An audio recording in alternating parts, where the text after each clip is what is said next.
A long time ago. In a land far, far away. The UK, specifically.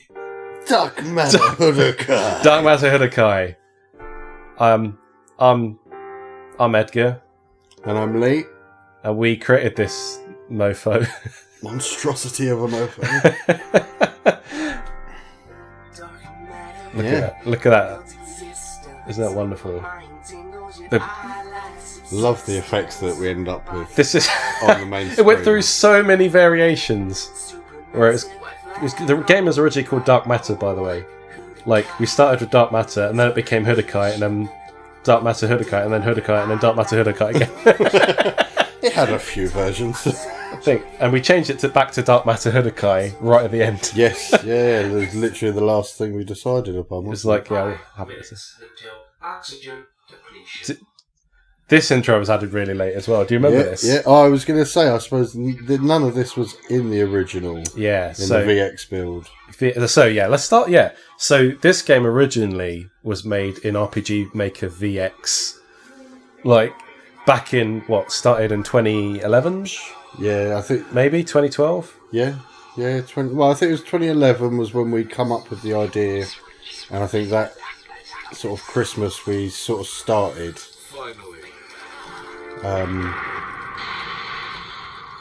But yeah, and it sort of just went from there, didn't it? Really?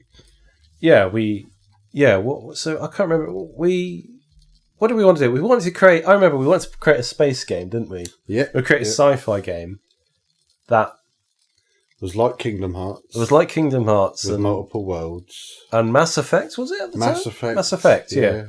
Mass Effect and Kingdom Hearts, and married that up. I want to say Star Ocean as well. Yeah, well, yeah, anything. Anything RPG-ish that was sci-fi, yeah. We just wanted to do that. And we had loads of little stories on our own worlds that we were just like, yeah, that would make great little planets like Kingdom Hearts. Yeah. And we started that and made a little concept thing and started to build on RPG Maker VX. Yeah. Yeah, that must have been end of 2011, 2012. Yeah, a long time ago. Very long. Man. And there's a build of that somewhere as well. There is a build of the VX game. Yeah. All through the completion, actually, up until pretty much the last cutscene. Yes. And then that was all that was missing. That was all that was missing was the final cutscene, which I then added into the VX build of the game right at the end after I finished this. Yes. Oh, look at this! All this stuff. The journals, the most helpful thing in the entire bloody game. Not even in the original. No. Yeah. Man, that was a pain. So, doing the journal entry for every tiny story update.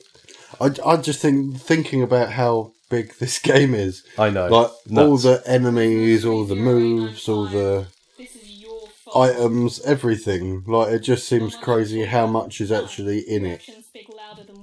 Really. For the attempted murder of law enforcement. I think the fact it grew quite a lot as well. Yeah, because definitely. The VX build did not have. The VX build did not have like half of the stuff that we. And I remember we had this whole thing. We did the only one capable of. We did the whole thing with the battles, right? So the VX build had the side-on battles, and it was all turn-based. Turn-based battles, yeah. And then we decided ages back we wanted originally to have a more free roaming battle system. Yeah. And we couldn't do it in VX because there wasn't a solid script for it at the time. No scripts for it. VX was a really difficult one to get scripts done in. And Ruby 2 was a pain. Ruby 2, yeah, RGSS2, I remember that. And we were like, at the time, no, it's like, I don't care. We'll just we'll do it. We'll make it work. And the amount of hand jamming we did in that game to make it work too, the scripts, and then the new Arachnovolt. And then we built the whole thing in there, and then we eventually was like, no, let's do a new battle system in our RPG Maker VX Ace. So we rebuilt the whole game in RPG Maker VX Ace. Yes, yeah. Because we're mad people. Well, I think the VX build took 6 years, wasn't it? Total to get it properly all built. It took 5 years. It took 5 years. So 5. yeah. So because 2016 was when it That's was. right. 2016 was officially done. And like, if we're being generous, that's if we're counting 2011. So Yes. and I don't think we. So if you count 20, I don't. Because that's concept. Main. So 2012 to 20. So 4 years, but that was 4 very solid years working on it. Yes. Yeah. Yeah. All the voice actors, all the artists, all the worlds, and all the stories. So, oh man, so that was and then it was just on and off being built in RPG Maker VX after that. Yes, nice, yeah. Because we had like full-time day jobs and all sorts of commitments. Other outside. things, children. Yeah. So, but I suppose because we've done the majority of the work already, and had a lot of the voice actors and lines already done. Obviously, we changed a few things in the VX Ace build, story-wise, but for the most part, I think we'd already done 80% of the work. It was just rebuilding the entire game, wasn't it? It was with something like transferring some of the maps over, but also I had a commitment at that time to say anything that I thought looked dodgy and didn't really work in the VX build. I was like, well, here's a chance to basically do a remaster of it and rebuild those maps. Yeah. And particularly the starting section here is all completely different. It is very. This whole thing is besides that first screen, the whole thing is totally different. Yeah, it's reimagined, like because it was just like it was a straight path down, wasn't it originally? Yeah, you see it was later, don't you, when you head back? Yeah, exactly. But even that is spruced up. Yes, yeah. So this is all redone to have a better introduction to things. Like this screen. Outside of the fight here is like, here's some introduction to like curative items, here's a few things, here's a map, mini map. Yeah, so the bit in a minute will be so this explains what snacks is, and snacks like cure status ailments in this game. Here's a scanner map, you get the mini map, you can actually toggle that on and off throughout the game as well. Yes. Here's Arachnivolt, he's going to do a thing, just to remind you he's a bit of a threat still. Again, the new Arachnivolt, because it wasn't the same in the VX build. It was not at all. Not at all. This is like a fully animated thing. And so this one was based on the concept art that we had done, wasn't it? Yeah, so we did. We had concept art done by... Was it Elvis at the time? Or it was the guy that did the big one as well. I can find out what his name is. So I remember this whole thing, even in the original build, this was like, wanted something, an exciting start, right? And this whole thing was, let's have this enemy you can't beat and you've got to run from it for a bit before you turn the tide and you can then fight it as the first boss. I remember, and this whole thing came from that. And it like teaches you the runaway mechanic and all sorts. Yeah, more snacks. I can't remember why snacks were decided to be status ails. Healing capsule, yeah. Just reminds me of Final Fantasy VIII a lot. I think it was. There's so much of this that's built on, like, we like this from Final Fantasy. And personal things that we played and done in the past that have been put in. So there's all like the card game Outlaws is just Triple Triad. yeah. But it's because Triple Triad is so fun. Like we just watched all those elements together in one game. Yeah, and even though it was a lot of elements, it still made it work. Somehow it hangs together. Yeah. It's very frustrating. It was very frustrating to get it to hang together, but it does. But we got there. We got there at the end. Yeah, so so even this, I remember this whole thing of like redoing these battle sequences in VX Ace over the turn-based VX build. And it's like, we're going to have these animated battle sprites. We're going to have you can attack, you can punch, you can change characters to the own there. You can equip skills in battle. You can have it to any of those systems. Everyone's going to have an overdrive. Yeah. Story-related scenes. I remember we had to go. I had to redo these dialogue boxes Yes. Leon Burgess Yeah. was in the original build. That was not there at all, and the portraits were not. Yeah, they were half size, weren't they, instead of full size? They were like a background picture with the text boxes overlaid. Yes. So it meant I had to go through every text box and redo every single text box. That there scan system. Yeah. That was custom made for this game. That's custom made, commissioned. Yeah.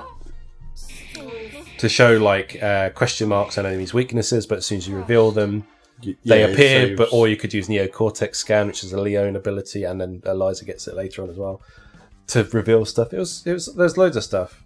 You collect the sap, man. You're meant to collect.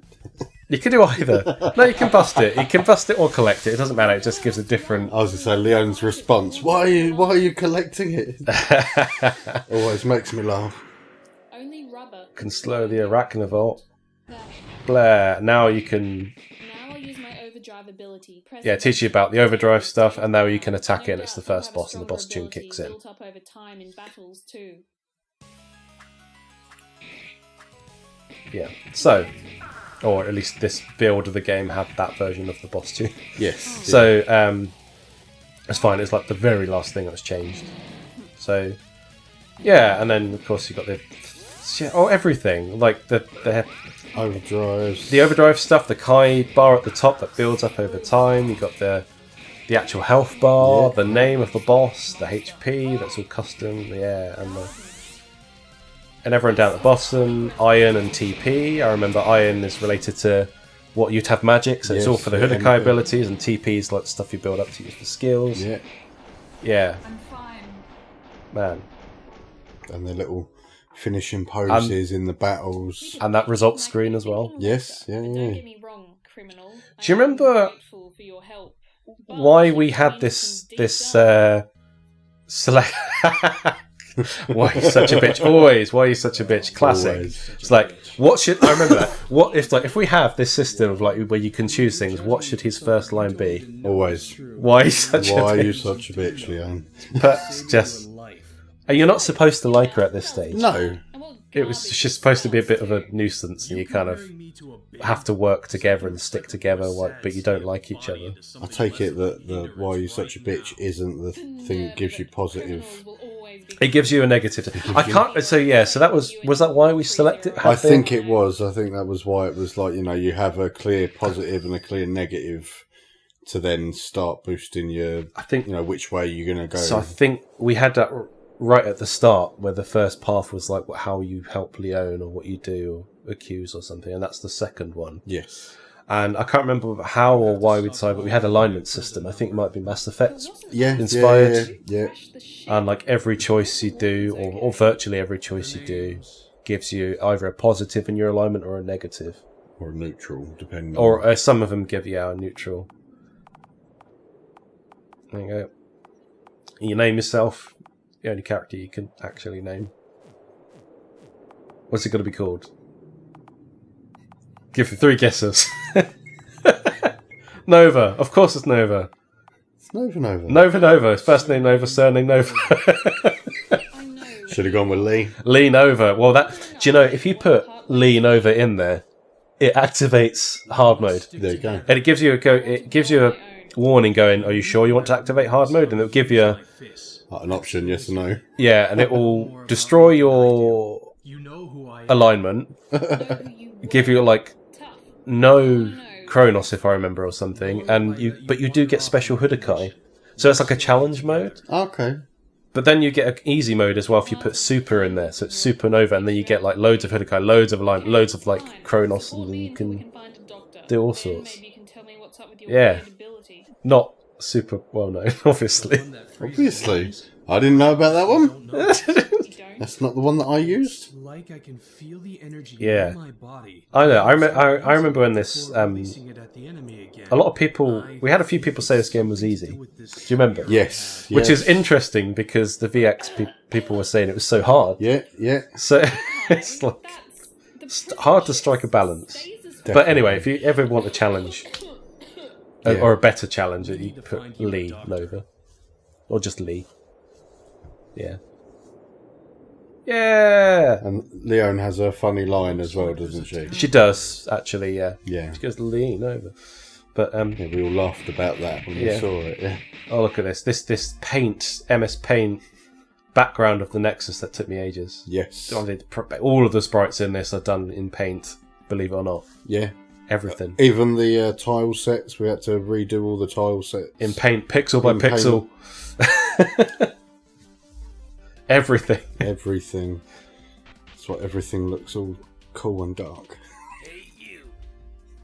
So this was added really late on. You look like you're new to the Nexus, so listen up. You can make a few things easier or harder for yourself in the Oh, yeah, you can- menu via settings. then It sort of difficulty. pushes Your controls, a bit of change your difficulty, binding that. settings, then keyboard controls. These are really late additions, by the way. Yes, yeah. The gamepad controls and being able to link all your bits together exactly how you want it. What? Don't like the sound of my voice? So you've got volume controls. These were all This was... Controls. I was having a really tough time at work. Examine the journal. Like, I was going through a company acquisition, and I needed to take my mind off stuff. So I went in the back end, and I was like, let's improve the back end. Because I needed something complex Yeah, to something do it. to And actually focus on. at the time, at that point in the game, it was... We were just basically doing the visuals and just text box stuff. Because it was at that stage, I was like, no, I need something. So I looked at this whole settings menu stuff. And the difficulty and all sorts and restructure. It's got to probably show it here. Oh, I say it too in the journal. Settings, the setting. Okay, maybe not. I did the whole settings thing, and it's you can change your keybind, your Yes, keyboard control stuff, and the controller stuff, gamepad controller, how it worked with it, and all sorts. This was an interesting little test area, I thought, especially for like people Yes. to have a go, see what was available within the game Yeah. before continuing to play. Yeah, so and that's what this. So this isn't in the VX one. This was designed as well for the VX build, and this was very much exactly that. Yeah. You do like Slee? Oh man, Sleaze, man. a Slee love setting. Yes, maybe. You know it's going to show Yeah, that would show it. Settings. So all of this. Bitch Switch does nothing, by the way. It's just there for fun. Easy, normal, hard for the thing. Configuration keyboard. Screen size is a thing. Yeah, volume. And this is like like your favorite treat. and there's a Slee love scale.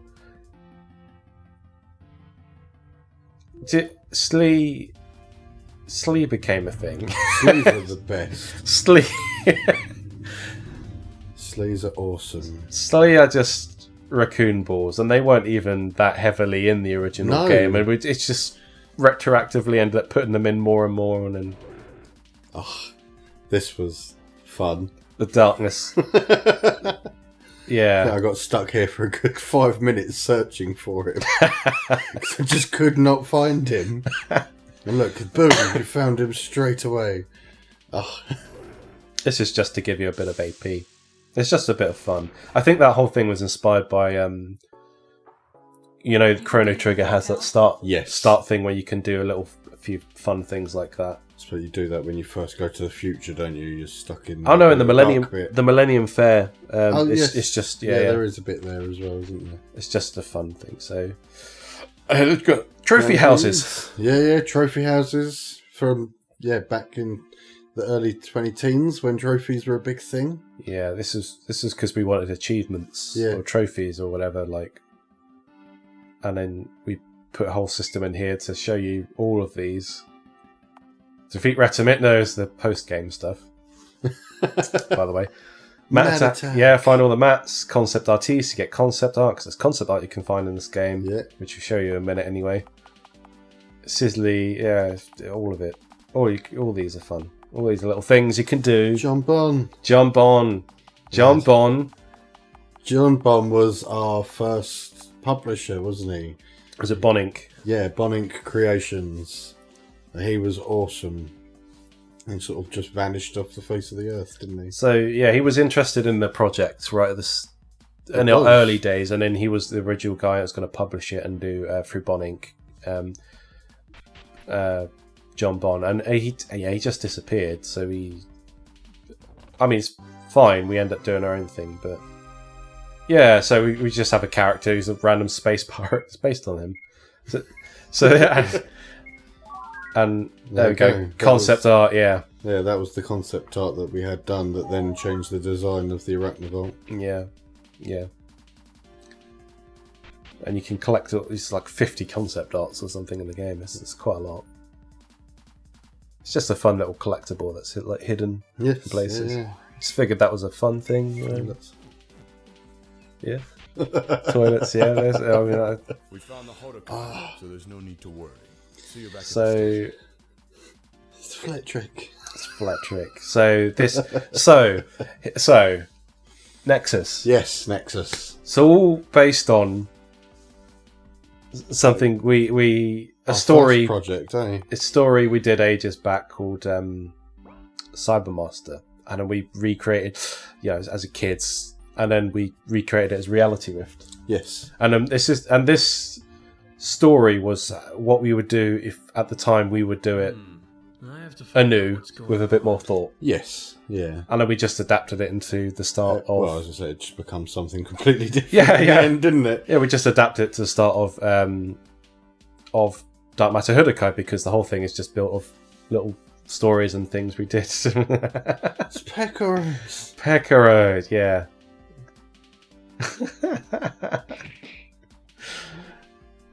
And this whole map is based off.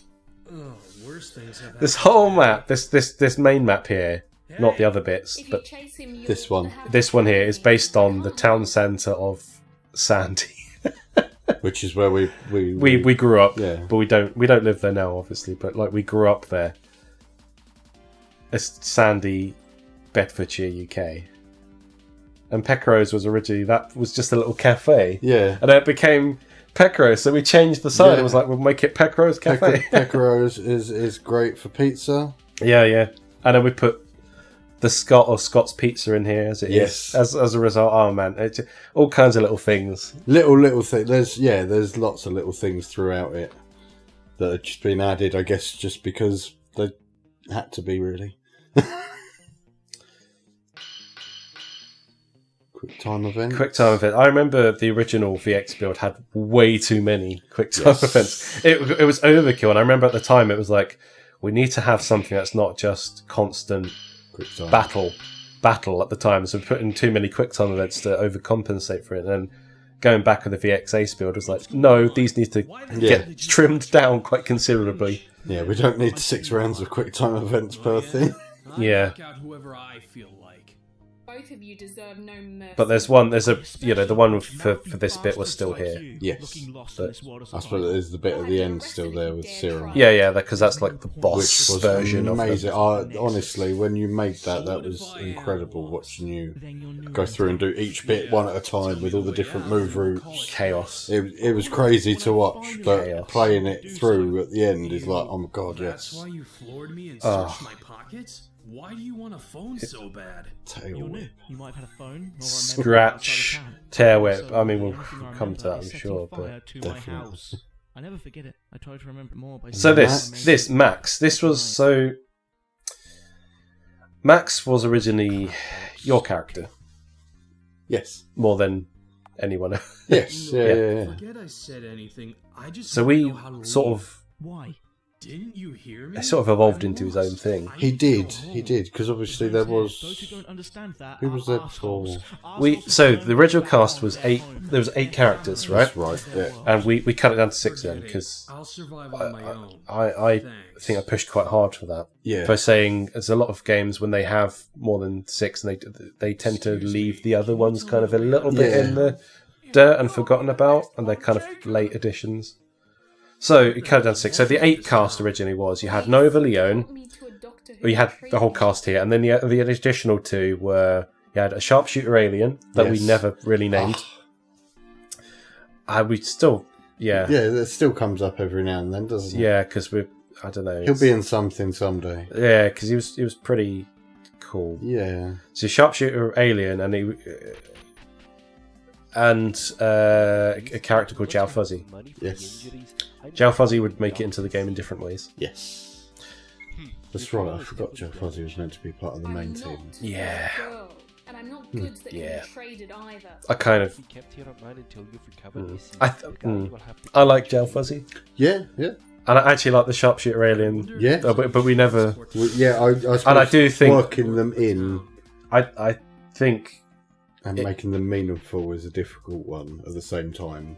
I think if we had done that, they would have had to have been involved in existing stories. Probably one of them would end up probably being put on the Byrevin world, maybe. Yeah. And one would probably have to be integrated into Final Gear too. Yeah. They would have had to have been pushed in earlier. Yes. Yeah. Yeah. Um, The 6 crew setup worked great in the end, anyway. It did, yeah. I think I do wonder because Phoenix is the last character who joins in Chimera, and I do. One of the things when we rebuilt this was that we changed a few things around, and I remember one of the things I wanted to do was put Chimera first instead of Byrevin. Yes. Swap them around because Byrevin is a really long planet. It is. And actually, at that point, it does to have its difficulties. I would say in the VX build, it was hard. It was very hard. It was hard in the VX. It's a lot easier in this version. Yeah. But yeah, the VX build, I always struggled with Biorhythm, especially with it being essentially the second or the third planet, depending on which one you go to. Yeah.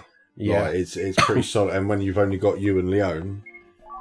Exactly. Oh my word, there's an old logo. that was a Elvis. That was Elvis. But so Byrevin was so long, it made more sense to switch it around and have Phoenix, who was honestly probably our favourite character. He's most certainly the character that brings the life to the crew. And the fact that you do get him last, it's a bit strange because as soon as you do have him and you continue, the whole crew suddenly seems complete. Whereas if he'd have been closer to the beginning, it probably would have felt that way a lot sooner. Yeah, I do. It's one of the things I wanted to push for, but it was down to voice actor availability, and I'll come back to voice actors in a bit anyway, but voice actor availability, so it was just the one thing we couldn't change and just sort of left it as is. But I suppose with the time from when they originally recorded their lines to when... Oh man, so they recorded their lines like 2012 or whatever, and 2013 for some of the rest of it, and we came back and did... we asked them to record a few new lines, and then we wrote Genesis as a planet to replace an old one called Black Wolf Pirates. Which I'll probably upload separately one day, just that. But and Gianni, his involvement in that was like he become so much bigger. Yes. So Gianni Machigano, who voiced Phoenix, in particular, like for Chimera to become early, he would have to have a whole new set of lines really for it to work. Yeah, for an entire whole universe worth of lines. Yeah, and then he'd have to slot him into Final Gear's planet story as well, and the Reality Council Nexus Part 2. So it's not like terrible, but it was enough for him with his new busy schedule. Yes. Having gotten so much bigger since then to be like maybe not. So and then that was the big one anyway. And I was really mindful of that, and I was like, right, I'll stick with just the lines needed for Genesis in that case for him. That's just why it was left the way it was, and it was rebuilt the way it was, rather than being switched around a bit more. Yeah, and Genesis is I'm kind of proud of Genesis. Genesis is awesome because it like that's replacing a world and going, what does the game need at this point? Because Black Wolf Pirates is a really weak world. Yes, it's sort of it was the first. It was really the first one that was worked on. Yeah. Like map wise and all sorts, and but it's really weak, and I don't care. It's my head on the line if the boss finds out. So I'm happy with Genesis because it comes in and goes, this is what's needed in the story. Let's take the successful things of Black Wolf Pirates and let's I mentioned Hudokai. That's what I did, Geist. Yeah, I mentioned Hudokai. And let's like take some of the game mechanics that are fun and implement them as a thing. Like so, it's come out from a perspective of here's a game, a story that's made for a game, Yes. rather than here's a story that's adapted to a game. Yes. Yeah. So it uses like everything. It uses this darkness thing here. Yeah.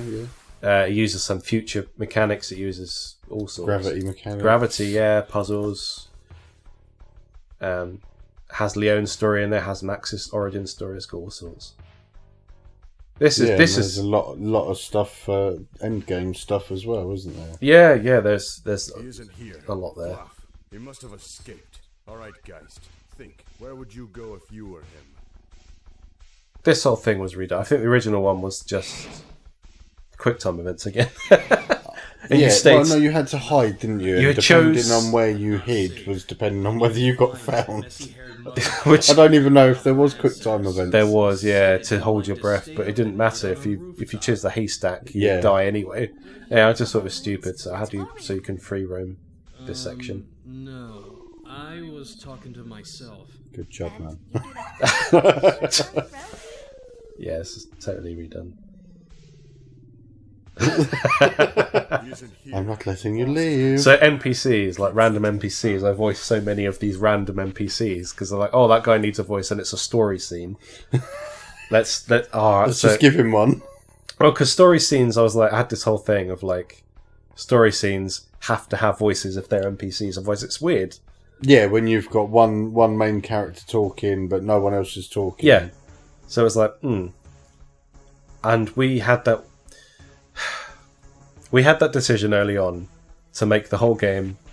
It was voice a choice. acted. It was either make it all voice acted or don't voice act any. Yeah, and I remember we tried it with like a voice to see what it would be like, and we had the portrait up and the voice and see how it looked, and we were like, oh, it just brought it to life, and we're like, darn, we have to go with this now. We have Yes, but I'm really proud that we actually got it all voice acted. to. I am too.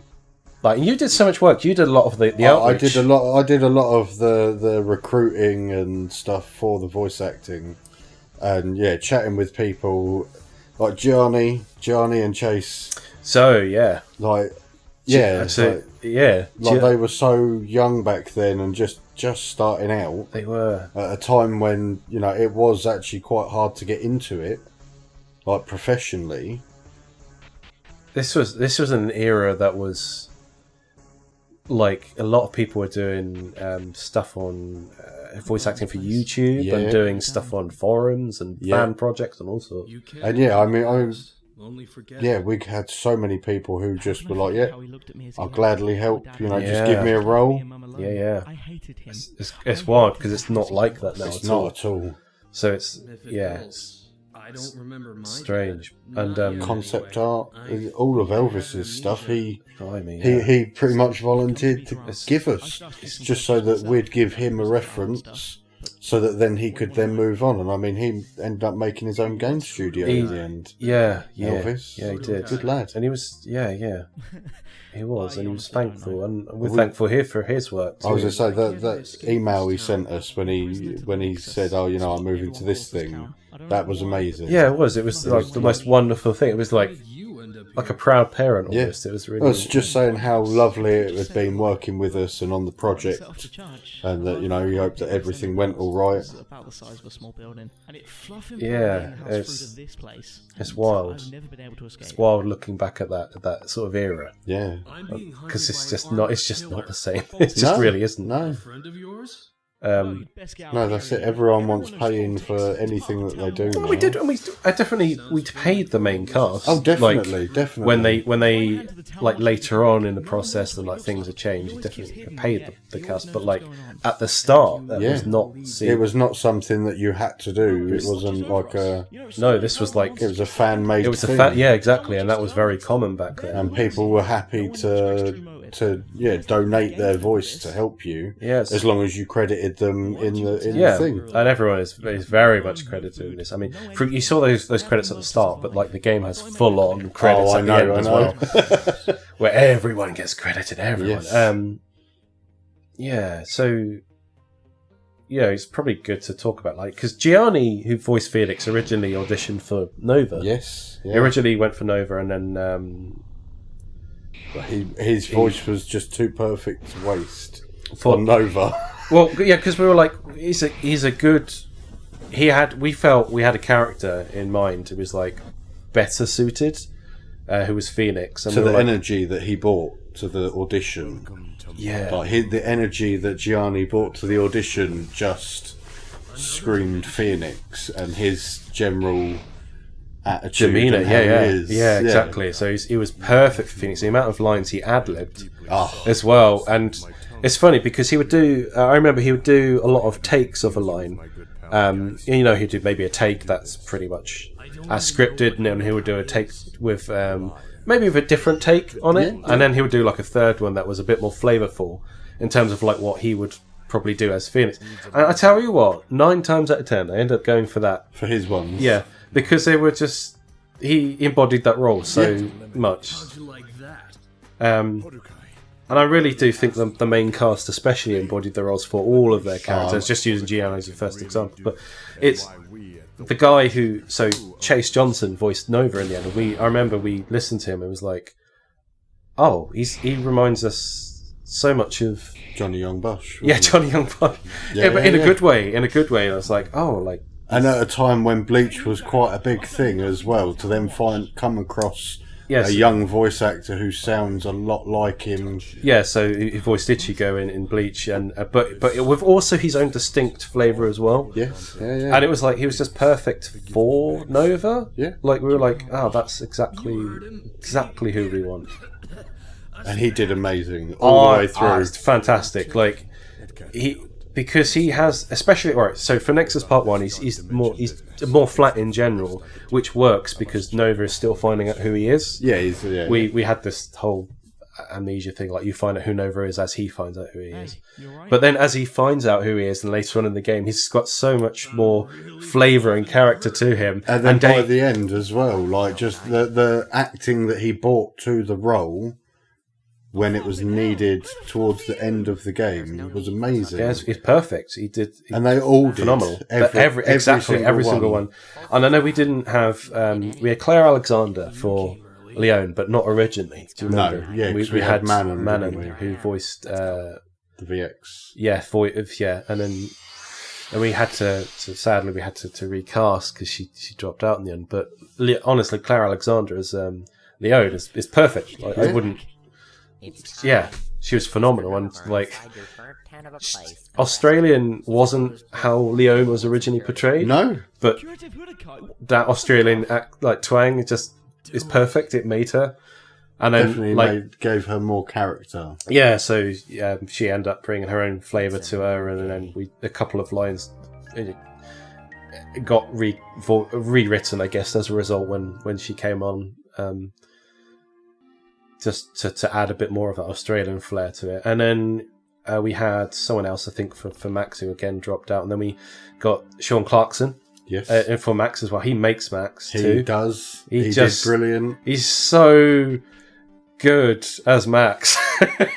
Funny. Because, the original guy was American. But that's the current of Hudokai. Because Sean Clarkson as Max is clearly a British guy, yes, yeah. And I honestly think I can't see it any other way now. No, to the point where it's like he had to be British, didn't he? Because he has that. He's got a British sarcasm to him. Do you like hot dogs or something? Exactly. He's perfect. His delivery is phenomenal. And yes, his delivery throughout the whole game was spot on. I like to see myself as a god. And then you have Elizabeth Reese-Gilbert as Eliza and Kim in the end. And again, amazing that she was able to do both. Really, yeah. Who was my ex-wife, but she supported the game quite a lot in many ways. Yes. So like her voice efforts were very much. Like, she embodied Eliza. She basically was Eliza in the end. And she did a lot of portrait work too. Yes. She actually did quite a few portraits. Not these, not Nexus ones, but a lot of the early ones, some of the later stuff. Yeah, some stuff that start creeping in from basically Biorhythm and Final Gear. She did Tom, Duncan, Helen, Grogsum. She did like the Sea of Seals cast. She did quite a lot. So she did a big thing for this as well. But yeah, honestly, the main voice actors All of them. And we just had stuff from Matt as well. So it's played by Kai Stewart. Yes. Yeah. He plays Matt, and he was hilarious. He was hilarious. He voices King Utah. Yeah, King Utah in Sea of Seals, and he voices Sloppy Skock. What a character. That's right. What an Sloppy unfortunate name. Skock. Sloppy Skock. He's Kai was great. Yes. Kai was really good. Kai, he supported this game quite a lot. And I think we got quite lucky with people who really helped out throughout the years. Yeah, getting definitely. things done. Definitely. Like music. Especially from I was going to say it's from the audio side in particular, I think. Yes. Yeah. I mean, all the music from the Nexus was from Aaron, wasn't it? Aaron Dinsdale, Yeah. who's Scott, which is My brother. It's Lee's brother, Scott, who's friends, and he did not just all the music for the Nexus, but the main theme as well. The did he not? introduction, Yeah. yeah. And then I wrote the lyrics to that, and then Alex Stewart voiced the actual lyrics, sang them, and to be fair, like I want to mention Alex as well also did a lot of support. Yes. For the game in various ways. Like they did a few portraits themselves too, and contributed to they give the Transcendence Alliance story. Yes. Yeah. Because that was something that we wanted to have early on, is like different people, like different worlds. It's And what then we we definitely wanted, but I don't think it works that way in the end. Yeah, I was just saying, in the end, it only ended up being us, really, and then Alex doing with the TA. Transcendence. Yeah. Like I'm gonna listen to that when you judged us on appearance. But TA works says the Vice Warden. anyway for quite well for the story, Definitely. for what it's needed at that point. So Roke, I play Roke. You do play I Roke. play Roke, You play Roke. and I revoiced all of his lines when we did the VX8 version. Yes. Because I cleaned up, when I came to this version, I cleaned up all of the voice lines, because I was like, I'm better at it now. How many thousands of voice lines was that? Thousands. Thousands. Literal thousands and thousands. There's so many voice lines in this game. Most of the development time is spent on putting those voice lines in the right places, cutting them up, making sure they're cleaned up. Yeah, Yeah. I tell you. It's a blessing and a curse, those voices. I was just saying, it brings it alive, but it also It's increased the development time by like 5 times, I think, honestly. The cult? You mean the town watch? But yeah, I re-recorded all of Roke's, because I was like, I voiced him, so I'm going to re-record him. And I did the same for Orkanek. Yeah. I re-recorded all of Orkanek's voice and gave him a different voice. Okay. And literally any other character I do. I tried to minimise them second time round, so that I just did NPCs so that other people could Do some other stuff. characters. Yeah. Because there were quite a lot in the original build, but I just did random I characters. came here by ship. Our prison ship crashed here. Yeah, I did. Get cracking, Rogue. If the cult escapes the void, and So here we are, Cult of Kai, the story. The Cult of Kai. This cult. I take it there are others Who are the on cult, Lee? outside. No one knows what's They're the bad guys, man. the the guys trying to do the thing. I don't want to give spoilers to anyone listening. Okay, fine. Fine. Is that how you want to play it? Is that how you want to play it? Okay. You they're know a bunch me, I of like misfits. my deep lore, so I could go to below the Nexus and shit. Okay. Latent power of Hudokai. Yeah. Hudokai being condensed dark matter from the void. That's right. Hudokai being... That's the whole thing. The game is called Dark Matter Hudokai. Because it's all about dark matter. Hudokai. Which is a random word. Hudokai, it's well, the game was originally called Dark Matter, do you remember? And then we needed to have a... And then someone else released a game called Dark Matter. And we're like, for God's sake. Well... And then we had to have the addition, and Hudokai made sense because it was already part of the story. But it worked in the end. Everything. Demon cat from hell. Oh my god, what was that? There's so many. It's blocking the door now. It's not going to let you out. It's on the outside. You're fine. Yeah, tell me about it. Kick it. No, don't kick the cat. So, Yeah, it's Deathbringer. So, yeah, so the whole thing, Dark Matter, that was the whole thing. We wanted to have it as here's a story element where you could use the things in game, and it was Hudokai, and that was the ability thing that you could swap around, equip with people. It'd be basically materia from Final Fantasy VII, because Final Fantasy is just huge influence. We just wanted all the fun elements. Like, what if you had a game where you had a free fighting system, like Tales, the Tales series, except you had the materia system of 7, because honestly, materia system is great. With the alignment system of Mass Effect. With the planet story stuff of Kingdom Hearts. Seriously, a game is like that, and the tactics battle. Yeah, the tactics for the space battles. This was fun. this was originally a quick time event where you pressed all the buttons, and I changed it because I was like, no. Just tap the button and you win. Yeah, button mash. It's just a little different way of doing it, a little more fun way. This was a pain, though, to program. I bet. Couldn't put it down to like 10 taps, though, could you? No, I want you to mash it. I want you to actually mash it. So you get carpal tunnel at the end. I remember sitting there. There's a few of these in the game. You got one here. You got like a drinking one later on as well. And you got you have another one like this too. Actually, I think it's 3 in the maybe 4 in the game. Yeah, all these are alignment based too. If we attack as a team, we might survive. I don't much like the idea of working with a criminal again. Yeah, so. But maybe Nova has a point. There will be more targets for him to. Yeah, so Roke's thing was supposed to be he teaches you a few of the core mechanics, because by this point you haven't really fought much outside of the intro stuff. No. We should defend at any rate. And the point is, we know the next. You've got to go to Greg's tower next. Yes. Yeah. So it was like you need a few core mechanics settling in the battle, laid out before you go there. So this is how this came about. Greg and his tower was sort of one of the few things from the Reality Rift story that we kept, wasn't it? Quite a few of this. Roke was in Reality Rift as well. Oh, was he? Yeah, yeah. Oh, okay. He just wasn't as old and aged as he is. There you go. Yeah. Not quite the same character. Yeah, and back then, so back then we had, because they were me, you, and Alex. Yeah. They were based on those. So I was going to be Roke.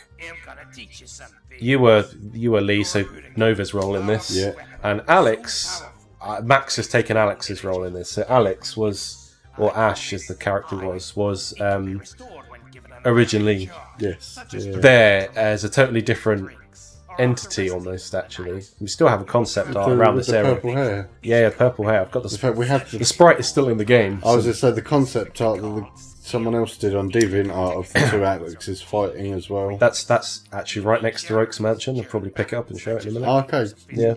Never knew that was there. Yeah, so it's based on that. As Ash was the character originally in the game, and then Max.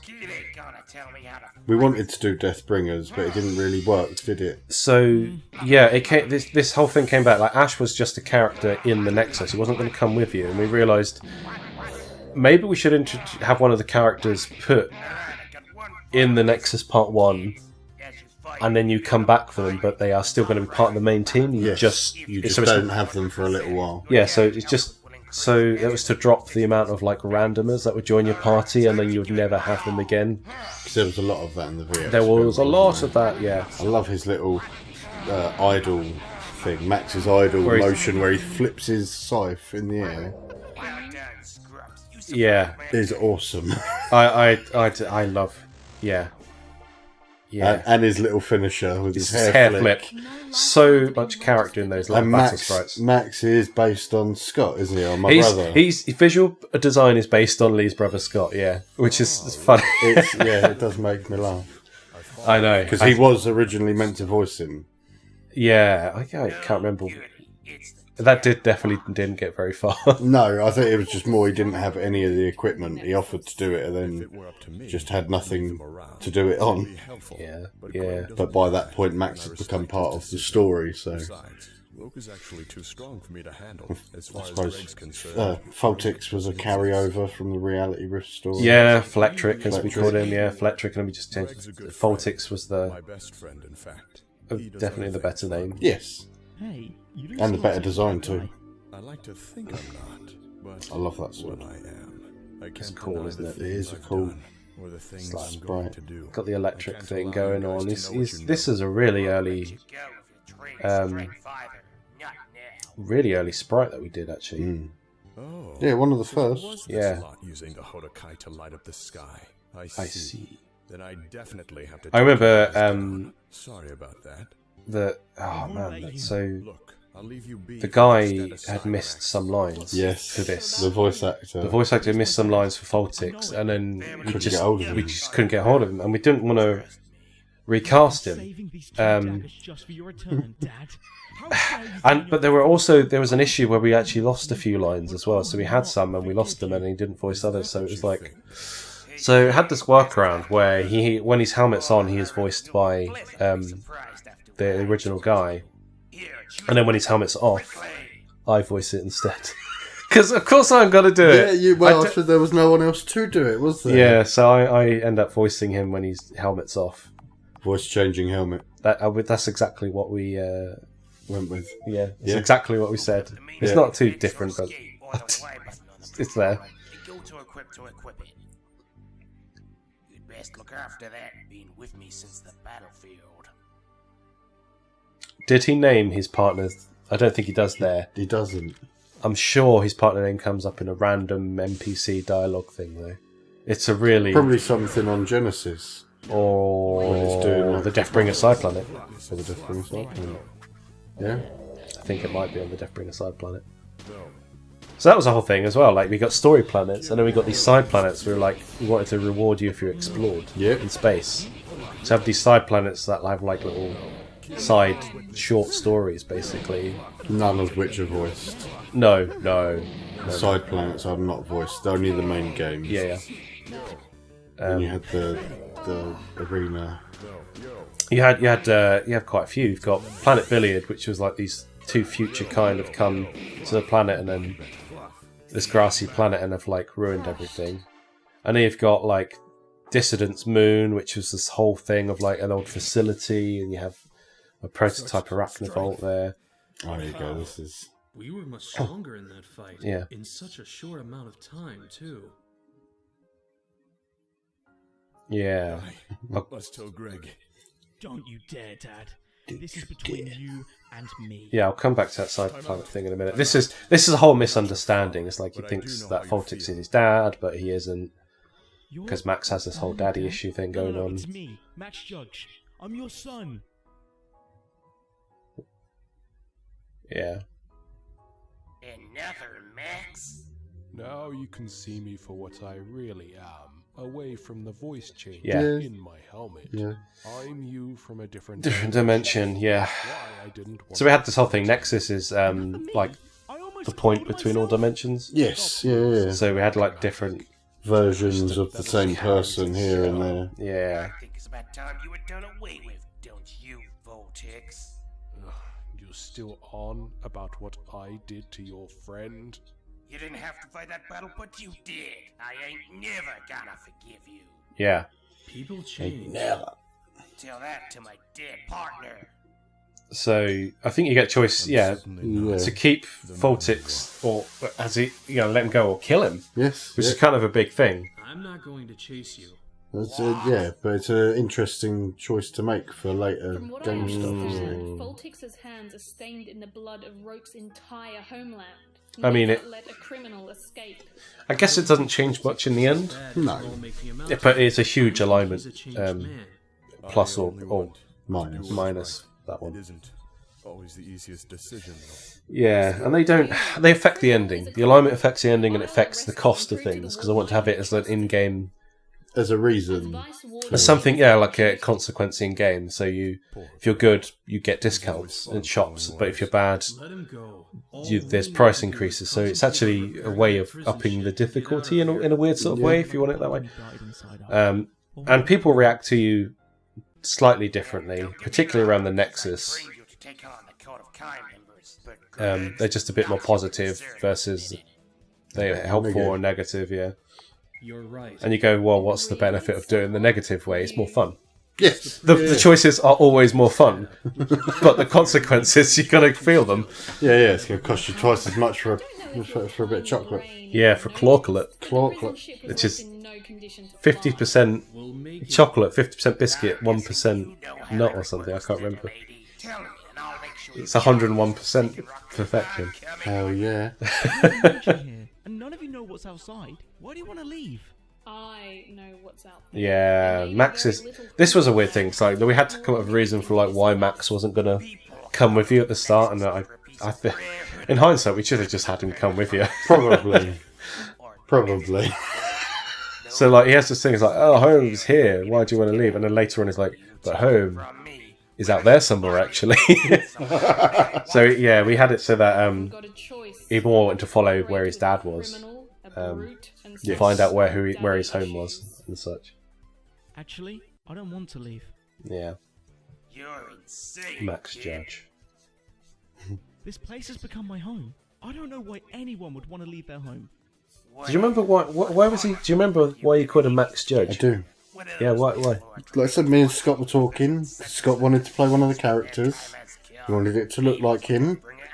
And he always said when he had a kid he wanted to call him Maximilian. Okay, so that's where Max come from.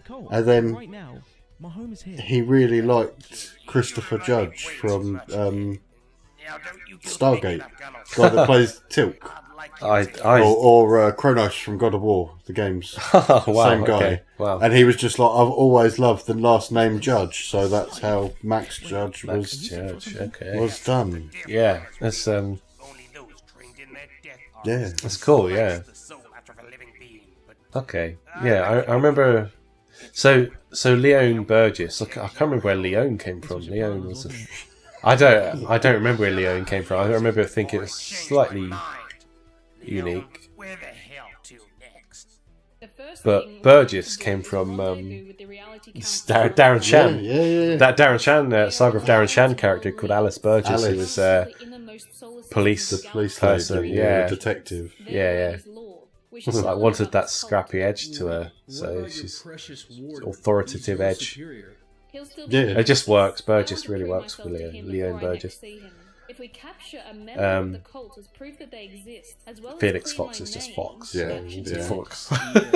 Felix Fox, it just rolled off the tongue at once. And yeah, with how he is, it sort of explains he was born from the fire of the ashes of the thing. Oh, his whole thing is rising up. Yeah. Yeah. So it just the name just being freedom. Just is him. He's all about living in the moment, Phoenix, as well. He's all like, yeah, he wants to rise up freedom and live in the moment, the here and now. Kim, I couldn't even tell you where Kim come from. Yeah, where did that? I have no idea where Kim come from. Silver, I already had Tom, and Tom Silver was, and she become his sister. Yeah, so Tom she Silver. was just Kim Silver, but I have no idea where the name Kim come from off the top of my head. Yeah, because you were at Final Gear. You were at Final Gear as the thing. Do you even remember much about? I don't remember. I remember 4 days of frenzied typing before you went. If it's not done, it's not going in there. Yeah. And I went, okay, tap for 4 days, and gave you 48 pages of probably not a lot of goodness. And you say that, but like it is adapted pretty. And it must have been okay, but for me, thinking back on it, I'm like, oh god, that must have been horrific to read. It was. It's not like anything that I write nowadays. It was hard integrating the characters into the plot at that point. So this here is the Ash versus Ash, or Alex. I can't remember if we kept the name on here. We'll see. No, yeah. So Ash versus Ash. So you got. Yeah, the one on the right, black. The one on the right here was that one. And I'm the one that did the colour to that. That's wild. Looking at that. Yeah, that was a long time ago.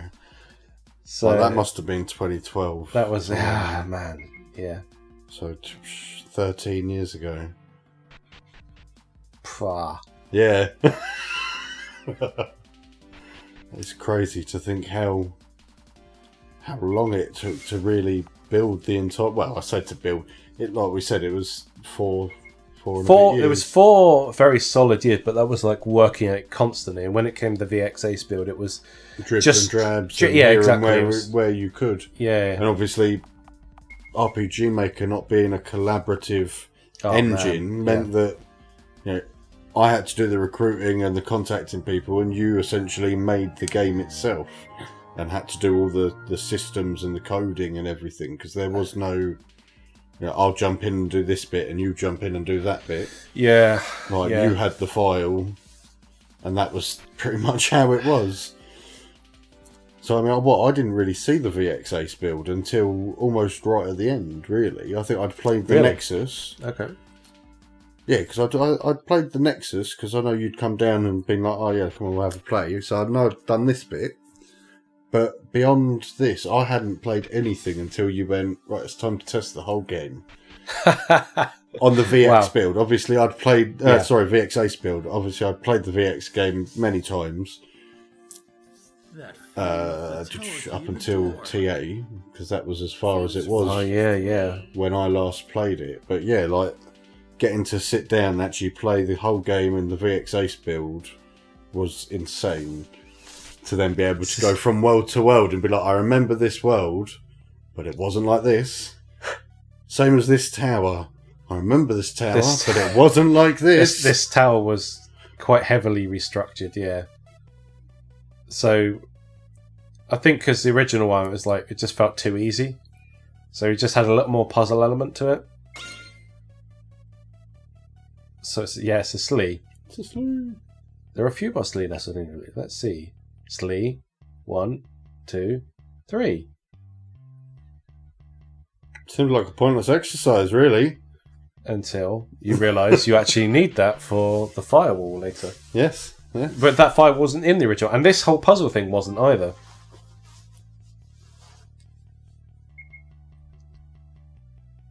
In a school, 9 people were born on consecutive days. 2 were born on Monday and 2 were born on Tuesday. I was born on each and every other day of the week. Yeah. They often called themselves by the number of which day they were born on. Monday's first child was 1, Tuesday's was 2, and so on until Tuesday's second child 9. They were all firm friends at school, but approached their end of the exam differently. One of them passed. Dang. Well, Friday's kid looked at the exam, walked out. Saturday and Thursday born children did stuff. One of Monday's studied for the wrong paper. Eventually failed. Both of Tuesday's children studied. Monday's other child finished the exam, having been so slow and careful to work through his problems, he didn't even have enough marks and failed the exam. Only Sunday finished the paper and passed. Only the Sunday child moved into the future. Now find your switch. Can you figure it out from that, Lee? If you go the other set of stairs, you go up and round and you get to avoid it. It's the 7th switch because only Sunday's child passed, so it's day 7. Yeah, that makes sense. That wasn't in the original. Think about it for long enough. These tiles, do you love these tiles, Lee? These ones are alright. I never really had much of an issue with these ones specifically. It's the latest set that I always had issues with remembering which particular one I had to stand on. Yeah. It's chaos. There's so much. I'm pretty sure there was a whole other room of tiles as well, which might have been here, which you got rid of. And then there's one later on. So here we go, Slee, 1, 2, 3. This wasn't in the original. No. Though I did like the password thing. It's a reasonably easy and not too over the top puzzle to put in places. I just felt like it was just needed something that wasn't just combat, quick time event. Yes. Yeah. Windows. Yeah, that chest up there. Yeah. This whole room is different. Yeah. Because the original, the VX build was random battles. Yes.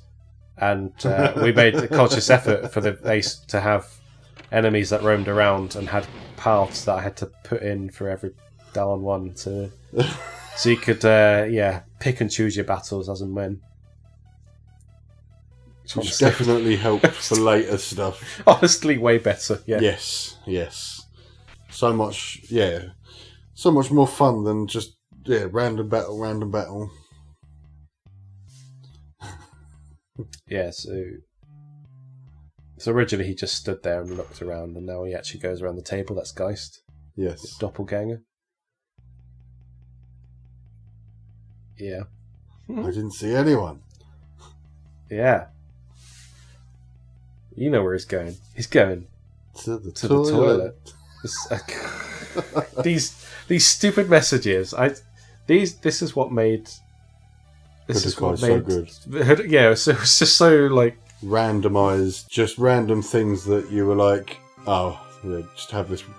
Yeah, it's like little note here. A little, like not serious bits that are a bit tongue in cheek and I have a canvas of that. Yes, you on do. My wall. Well, no. Currently, it's not on the wall because I moved, but yeah, I still have it. It will be. It will be. Yeah, and that was the same concept artist that did the Arachnovolt. There was the other one as well. Obviously, I don't know if we had a few. It was in here, but the one of Leon and Nova looking over the. Yeah, that's about somewhere. Yeah, I think it might be next. I can't remember. It is about somewhere. It is in the game though. Because originally, if he'd have done more for like throughout the different worlds, I was saying, wasn't I? Like we should put that as like when the scene happens, rather than a cutscene, have the concept art flash up. Originally, that was sort of the plan for them, wasn't it? I know that was discussed at one point. Yeah. But then, he only did the 3. Yeah. In the end, which was a shame, but they were good. Amazing work. Mm. Yeah. I think they're one of the few enemies that have voices, by the way.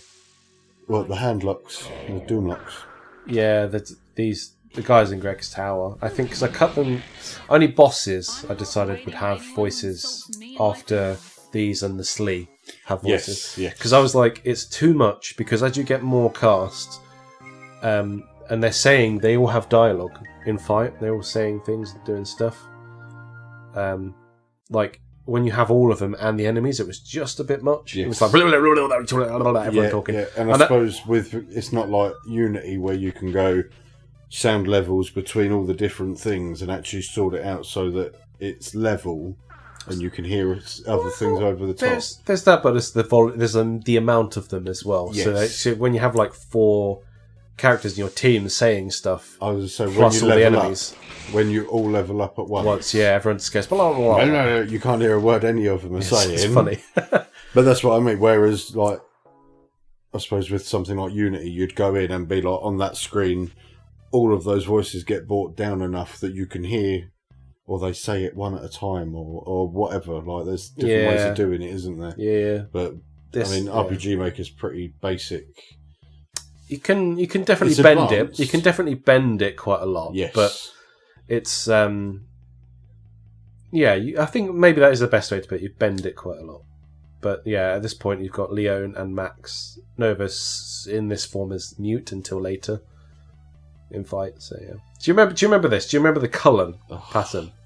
I remember getting annoyed trying to walk across the floor. This whole thing was all one colour pattern, wasn't it? 4 colours. It was yellow, green, blue, yellow, wasn't it? Something like that, yeah.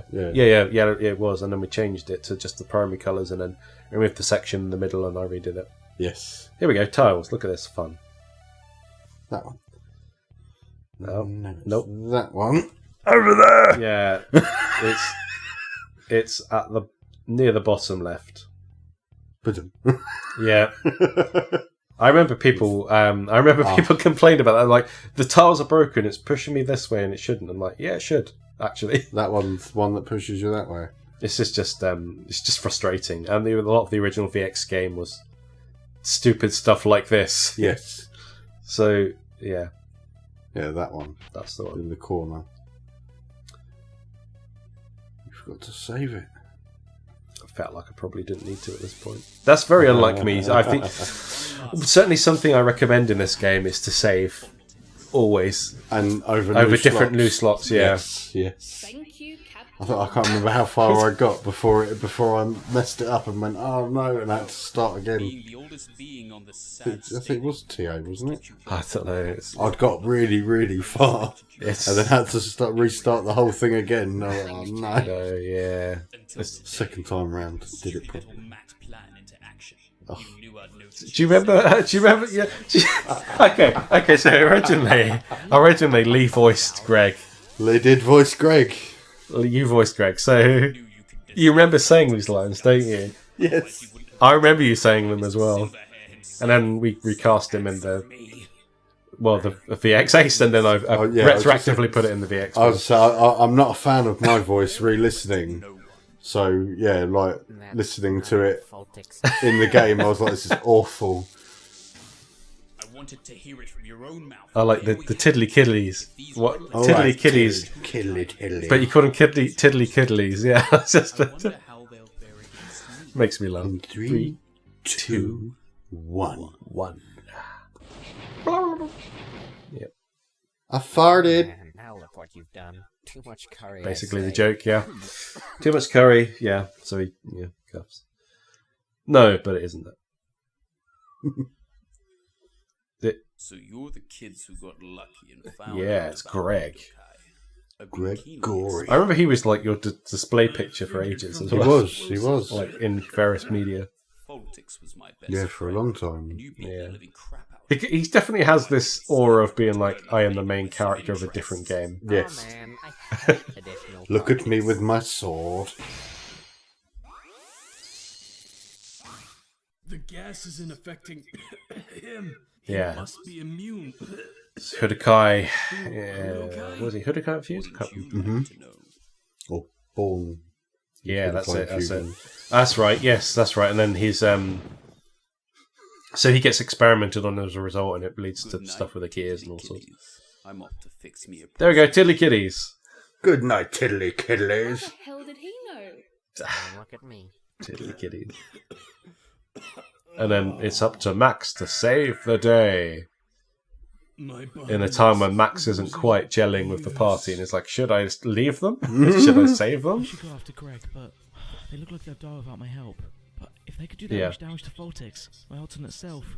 I remember this, and this is the first time a timer comes up properly. Yes. So, in the original, the timer is inbuilt. Yes. Right? In the VX one, it's inbuilt, it's done whatever. And then at some point, I custom sprited. So these are like individual numbers and stuff. And I actually made it so that there's a whole background event going on for like every second that happens. It counts like some kind of variable. Yes. And then it affects the images, and once the variable hits a certain amount, then you fail or whatever. Like a really weird way to do it, but also it was the only way. The most effective way, really. It was the only way to get some custom imagery going for it. That's what I mean by like bending RPG there is Maker. things you can do with it, but it's just like awkward, like stuff like that. Yeah, you could pull that switch there and just reactivate the gas, and you have to do it again. not a actual like glitch or anything. It's just there to troll you. I remember on the VX build there was the first machine you come to said, "Do you want half the time?" Yes. And I remember what was it like? Do you want to release the gas in half the time? Yeah, and I remember the first time I played. I remember running up to it, tap tap tap tap tap. They're gonna die, and it cut my 5 minutes down to 2.5, and I was like, I don't know what the fuck I'm doing. Yeah, while you're on the tiles, not knowing which one, it was chaos. I remember it. Yeah. Some mean parts in this game. There's a lot of troll-worthy parts. Well, VX had a lot of troll-worthy parts. VX was terrible. I think there's definitely less of it in here, and it's more. It's more amusing when you do come across them. Yeah.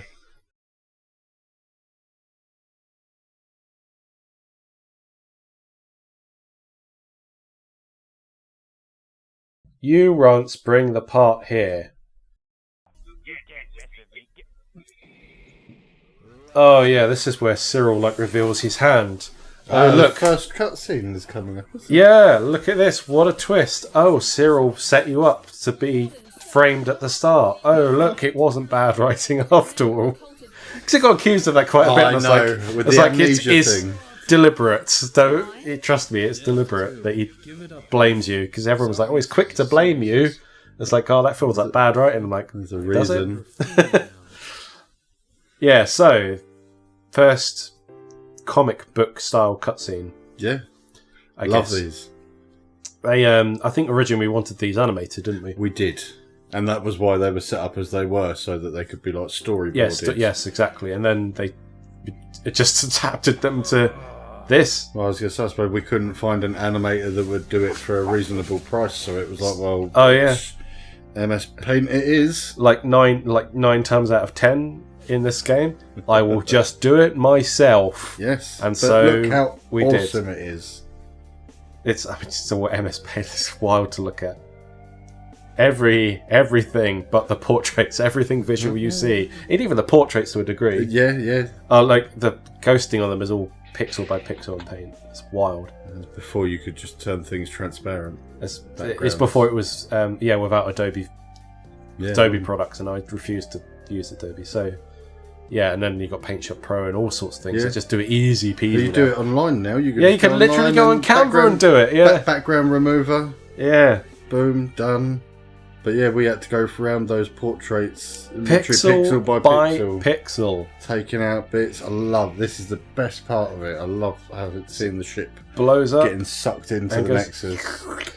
So this is posted. So it informs what happens at the very start of the game. This is what happens at the start. It's what then led to the crash, ship crashing at the beginning of the game, and then Nova waking up and all sorts. Killed us all, but it worked. The Cyril looks like such a villain as well. He's like, here's a big beefy guy with an eye patch. Yeah. Yeah. His voice actor was awesome as well. What's his name? I want to say Craig Helfer, maybe? Yeah.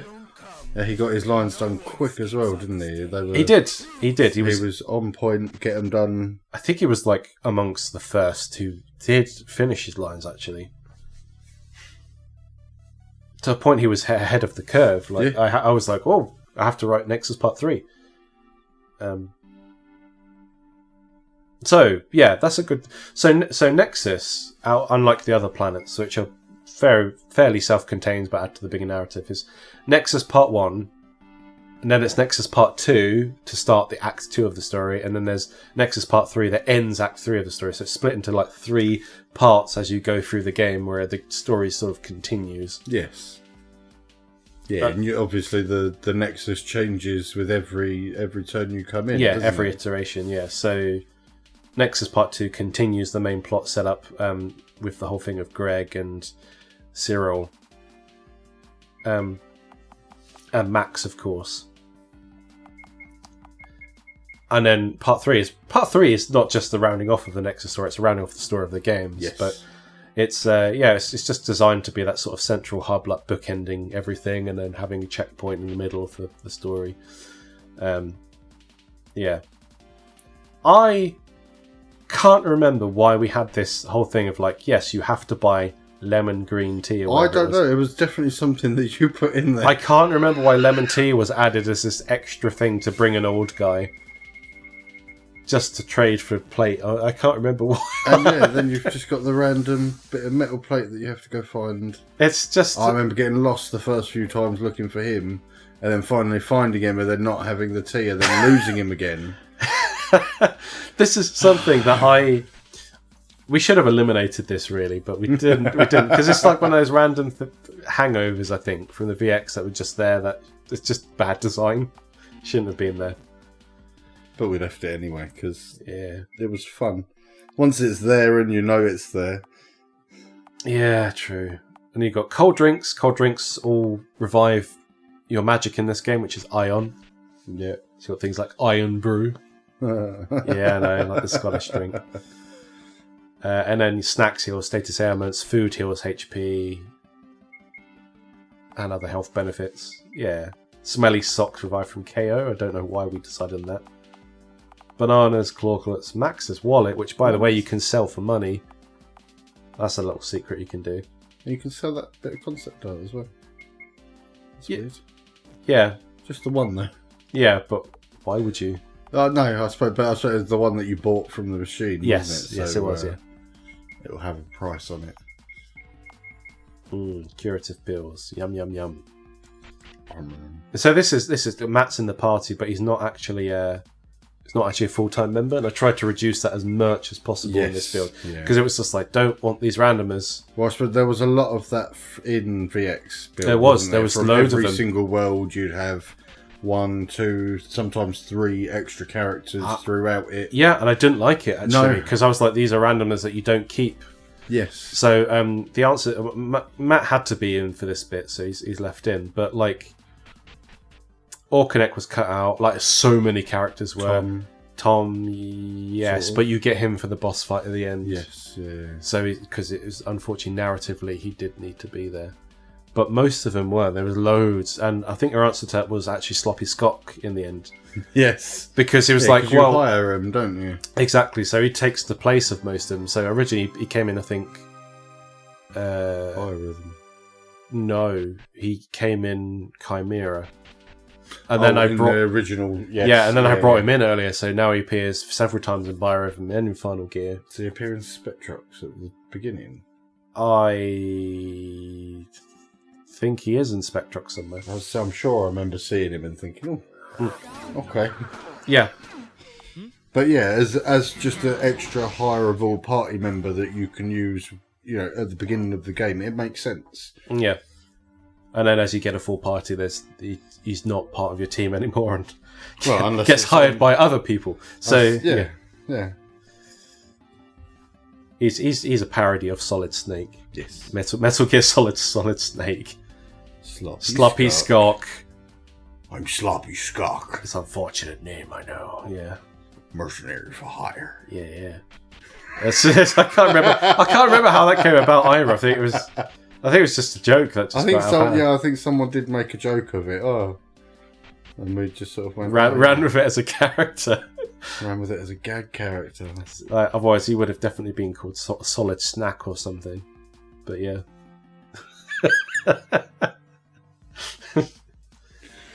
These NPC dialogue, by the way. Maybe we should do an add-on and do, I'm not Solid Snack and Sloppy Skok Adventures. I'm absolutely never doing an add-on. No way am I doing an add-on. Never. I'm not touching this. Unless there's like a game-breaking thing that I can fix, I'm not touching this. This took years of our lives. It's too long. And it was like constant thing of like, but it must be finished. It has to be finished. We can't just leave it. Yeah, too much work into this. So this is a little extra thing, as is in the game. You got bounties. Yes, yeah. So this is the first one, who is Sly Thief Jamie, and this is the little thief hideout. Yeah. So you beat up that first guy, get his key, and then you come in here, and then you whoop these guys. Yeah, basically, and just Matt. Just like Matt walking about. Yeah, you whip them up, and then you can get some good yums, good stuff for putting into the poster. Okay. You take it to a trophy house, you put it in the bounty poster, and then you get goodies. And a trophy. Goodies just pop straight out of the wall, as if locked behind a cupboard. That would be interesting. Here's his head. Yes, his afro, I think was. Yeah, I think it's Jamie's afro. Jamie's afro. Yeah, there's all these bounties that are located across the galaxies, hidden in places of various difficulty. Some are like guest characters from different people's things, actually, that they allowed us to use. So it's a thing. That's so embarrassing. Got to knock Jamie's afro off. Yeah. All these voice lines, by the way, are like actual lines they say in the game. That's all cut up. Yes, yeah. That's that was a pain I to do. I bet. How many did they each have in the end? It depends on the character. I think Leon and Nova have the most, but there's at least 50 for each. There's quite a lot, actually. Yeah. I suppose, is it on a random... They are done on the whole thing of like they will only say particular lines during if they do attacks or healing or switching characters or starting the fight and ending the fight, leveling up. Yep, all of that. They all have very specific lines and their choice lines, like they will differ. And constantly throughout this game, I went, no, it's not varied enough, and kept putting more and more. I remember. Yeah. But it was a thing, and I think the only one who has their own lines was Kim. I want to say maybe Kim and maybe a little bit of Eliza, but most Kim and Eliza. I suppose that's. But at the time she was. Yeah, with Elizabeth being your ex-wife. Well, yeah, I suppose you could have her record the bits. Exactly. Whenever you needed to have them recorded. So, yeah, it's a bit different. Whereas at that point, like, because by the time I decided like I wanted voice lines, it was so late. Yes. In development, it's like no one's going to come back for that. We were lucky that the main cast came back for Genesis when we did Genesis because it meant it was hinging on if they would come back. And this was the original rundown. Obviously, you spruced it up, but this was the original path, wasn't it? This was the original path when you're running away from the Rachnivolt, yeah. And I just had it as a different exit to the cliff bits at the top. Yeah, but spruced up. Yeah, I spruced it up a bit. None of this water was there. No paths. It was just one straight rundown. Yeah. But quickly regarding Genesis, it was the whole thing of like everyone. If the main 5 voice actors didn't come back, then it wasn't going to happen. And luckily they did, and we were able to do Genesis, and Genesis really held the story together in terms of that point in the game. It was really important. If anything, it actually brought more to the story because of where it was and what it was replacing. It made more sense than Black Wolf Pirates. Yeah, it's like... And it sort of brought the whole story together and did Max, Leon and Nova at once. It really... And like tough balancing acts. Because you've got these stories that are working together, and they do in the end. I'm really happy with it. Definitely brought even more so to life by their voice actors doing as good a job as they did. Chase Sean and Claire did amazing, and Gianni too. All of them. Yeah. So for a weak man, so we did that, and then it's definitely my favourite story. But like Sea of Seals is up there as well. I enjoyed Sea of Seals was a book I wrote in like when I was 16. It was your first book. When I was 16, and then I adapted it to a world in this game, and it worked really well. Yeah, and it's fun. Definitely by far the best world to play. It's most fun to play. And it's split up quite nicely and works well for a game. And you could even play that on its own separately and enjoy it as a separate little game without the additional. But I mean it's still adapted a bit because I removed a few characters and then put the main cast in there, and it works. And you got the world map that you can go around and do stuff. Yeah. Instead of the final game where we have world maps as mostly the galaxy maps instead, because that was a decision. Yes. It's like gotta explore, and then you can look at the side planets through the world maps and the maps on the world map of the galaxy. Oh yeah, you do have the little which shows you where things are and where you are. Yeah. Which is super handy because the original one did not have that. Did not have that. They just showed you the galaxy and not where you were in there. So that took me ages to sort out. I bet. I got that, and I got it sorted out, and I was like, yes, you can see where you are in space now. We all at the cult have different reasons. Yeah, they do.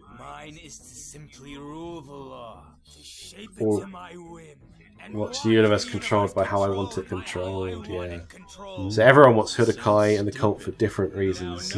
They're all just unified in the want to get it, but they all have different reasons. In the greed to get it, With the main leader wanting it for eternal life. For reasons that we won't go into. Because you need to play the game for that. Yes. But so this is like the first tough boss, like second boss. Yeah. Cyril. And he's got his own boss tune and everything, because his whole thing was He's got supposed to Dirty be Wobble, hasn't he? Dirty Wobbles, which was made by Again, Aaron and Scott. yeah. And this whole thing was like we wanted a boss that's like a recurring boss. Gilgamesh, wasn't it? Yeah, exactly, like Gilgamesh or Wedge and Biggs or whoever, like just in Fantasy, like just who kept coming back. A hardcore one, not just yeah, like because every fight with Cyril is actually quite tough in the game. Yeah, definitely. He's solid. Yeah, pretty much every time you fight him. Wait. But yeah, Dirty Wobble. His song is amazing. That's the sound of the prison ship engines. This isn't mine. it's mine. No, it's No, mine. it's mine. Yeah, Greg coming in. But yeah, you got all the side planets in this as well. So we're saying like you got Distance, Moon, and Billiard, and then you've got John Bond's pirate ship. John Bond's pirate ship. Little pirate games. Yeah. Pinstripe, Captain Pinstripe. Pinpoint. Not Captain Pinstripe. Pinpoint. Yeah, you did a whole side planet in Galaxy 2. Yeah, random little. It's the longest side planet. That Is it? Yeah, it's the longest one because you go and fight the different commanders and That's right. narrow down the My things. version of a short story. Yeah, you did. Yeah, you did. I don't remember where that come from. It just one day Just was one like. day, yeah. Boom. Then we have the Terradrome, which is basically just our answer to the world tournaments from Dragon Ball Z, basically. And that's where you get. You get Fluff FM, you get Fluff isn't it? FM. Yes. As a radio card. Which is also here on YouTube. Also, yeah, we've uploaded that to YouTube now. You can listen to that. But yeah, it's a thing you can listen to in the back end. It has music and characters that voice things and all sorts. He just said it.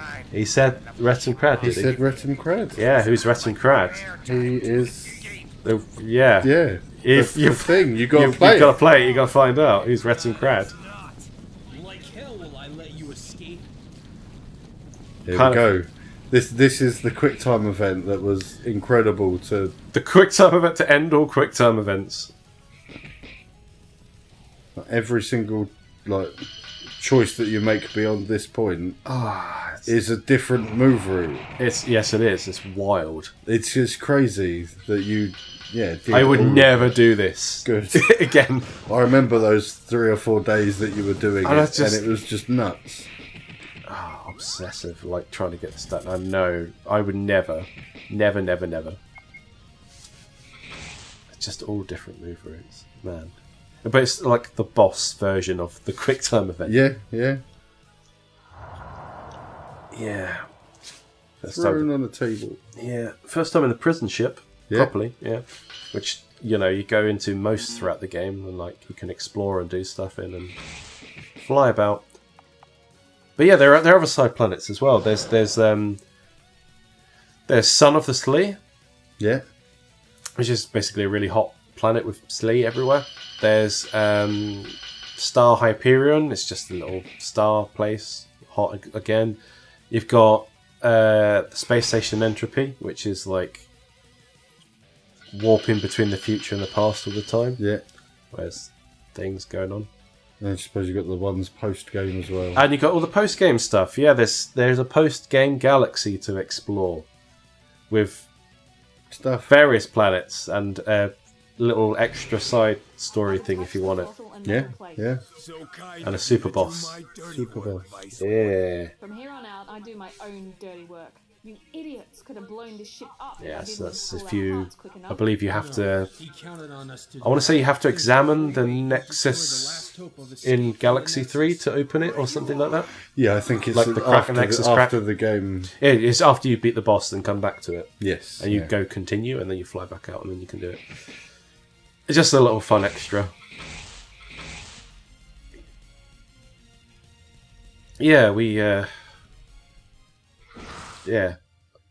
Oh man, Max, don't do it. No, Max, do it. Slap him up. I don't believe Max would ever be able to do this. By the way, go out the window. Curse that, Max. He helped us escape, and we barely even knew him. Plus, he pile drive that warden out of the window. Imagine doing that. How did they survive? Hopefully, they must have only been like 20 foot off, and maybe he landed on Cyril. Yeah, maybe. Oh, I forgot I remapped the... Yeah, This is a really late thing, by the way, this MS Paint cockpit thing on top, yeah. Yeah, because it was just open, wasn't it? Yeah, it was, Forever. For literally right until the very end of the game. Stasis. He's no threat. Stasis only lasts until the energy source is drained. Capiche? What's a capiche? And so the running gag begins. Oh, yes. Constantly. What's a capiche? Just, there's stuff like that all throughout the game, though. But it's like just fun, having fun with it. That was it. It never really took itself all that seriously, even though eventually it was a serious story. But it had so many a janky but serious story. Yeah, it had so many, like people said, like meme-worthy moments. Yeah, and I do. Yeah, just classic gag moments that just makes you go, huh! And there are some really stupid moments.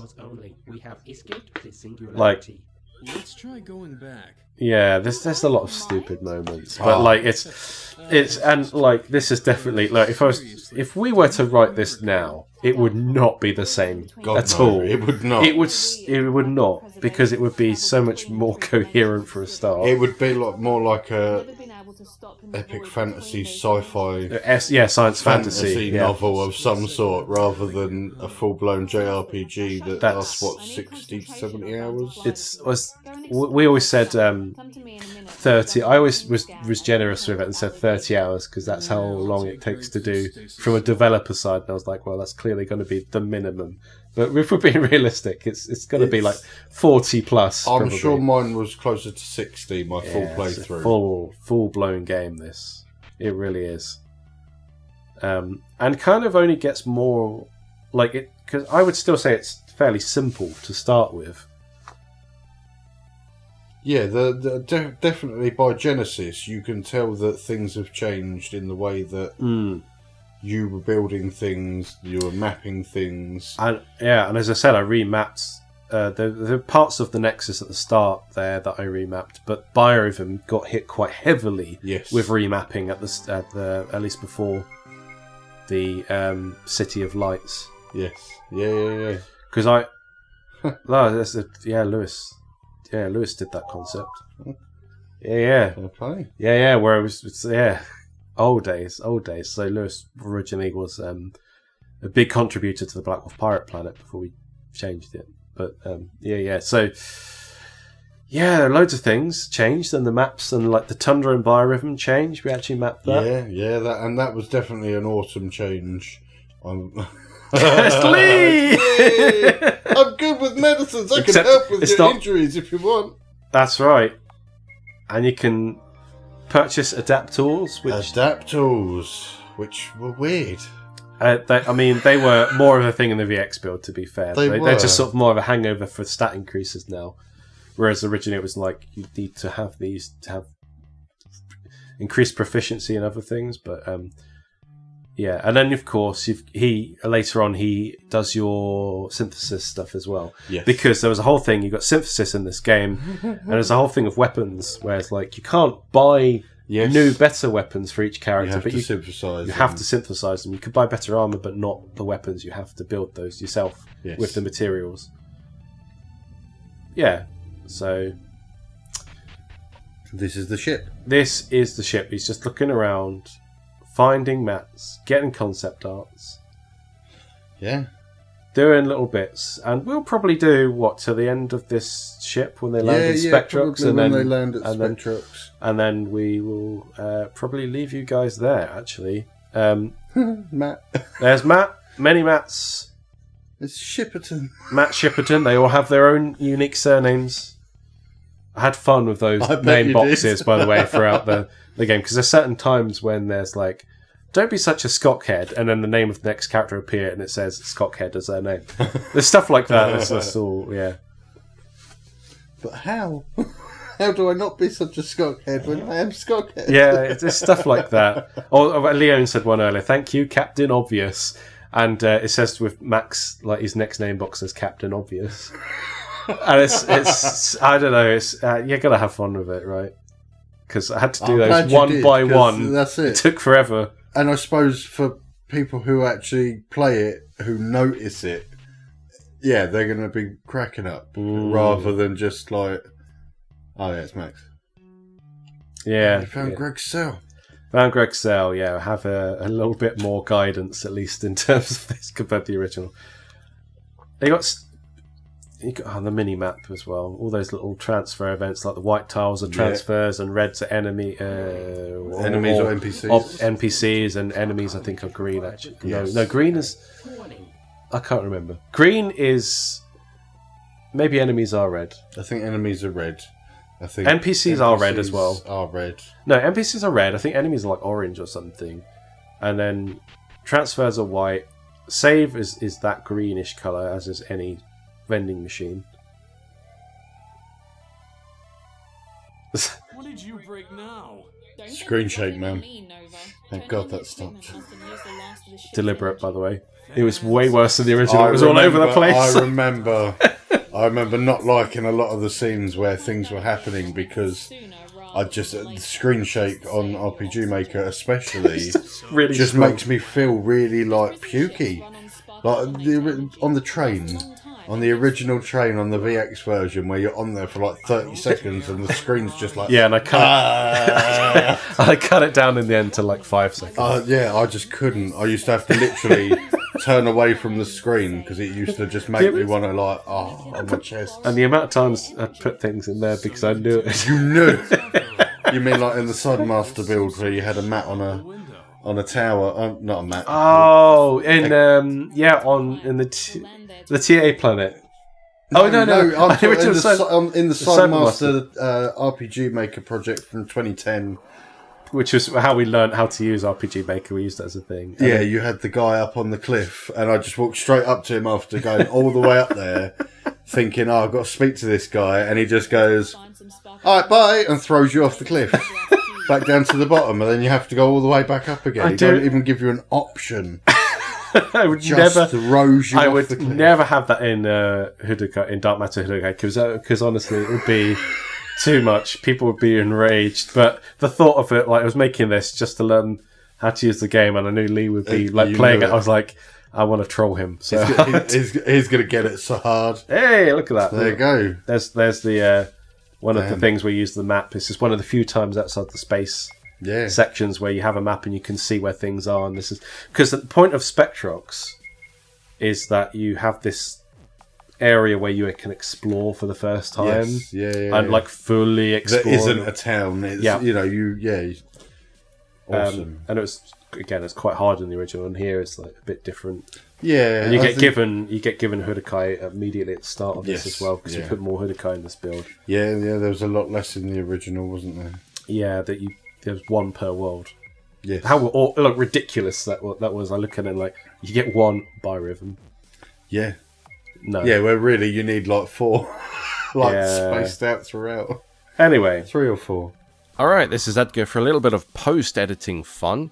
Lee has now gone. I figured there was quite a few little things to talk about, so I'm here just to discuss them all. Yeah, great stuff. And if there is anything of the game you want to know about, please feel free to comment and reach out, because we've got plenty to say on this game. It consumed our lives for the longest period of time. It really did. And we never really wanted anything out of it. It was just a labour of love. A labour of irritation sometimes. But it is what it is. Good stuff. So, I remember Spectrox Space Station, we always classed as kind of part of the Nexus Part 1 additional sort of storyline. Just a little bit of extra before you go out into the wild space. So there was a few things we had to set up and finalize before we gave the play like free reign. Oh yeah, this map took ages to sort out. Shows you where you are, shows you all the little rooms of the this little Spectrox space station, shows you like key things around what is in each room. So the main goal here, you got the furnace. So this whole thing acts as an introduction to the furnace, which is used for synthesis. You know, we're pilfering stuff from Final Fantasy. We've got something from Final Fantasy 9 here. So synthesis is very key in leveling up your weapons, of course. That's the only way to really do it. But also, for this Spectrux space station, you need to craft the Onyx keycard. So it's like a mandatory item for progression. And this whole thing was supposed to be this, this sort of introduction, this teaching you about the synthesis system in the furnace and what is needed for that. And it's the only time in the whole game where you actually compulsory, it's a mandatory thing that you need to do. Any other synthesis stuff is very much optional. And this whole thing acts as like a tutorial to lots of little final things that just wasn't quite in the Nexus, but is useful before setting up. So these guys here, for instance, these little blighters, they poison you, or pain, as the status ailment is in this game, because we didn't want to lock it to poison, and we just a little bit tongue-in-cheek. So yeah, it damages you outside battle, so it teaches you about the poison mechanic before again unleashing you onto the galaxy, and you sort of free roam and do whatever. And yeah, that map thing, that sort of, not the mini-map in the top right, but the sub-map, is only really used for the space galaxy areas, because we sort of use those as a world map thing. That's what we wanted for world maps. We wanted 3 story-related world maps for each of the space galaxy locations, and you know, had the planet thing and showed you in relation to where they are, the other planets are, and where you are, because you could get lost in space quite easily. But there's a couple of additional maps where this is also used. The system is used in Sea of Seals. Sea of Seals is the only other planet that has like a world map. Byrhythm had one originally. We took it out because we wanted to minimize them, and Black Wolf Pirates did as well. But Byrhythm, why am I talking about Byrhythm? Sea of Seals has a map.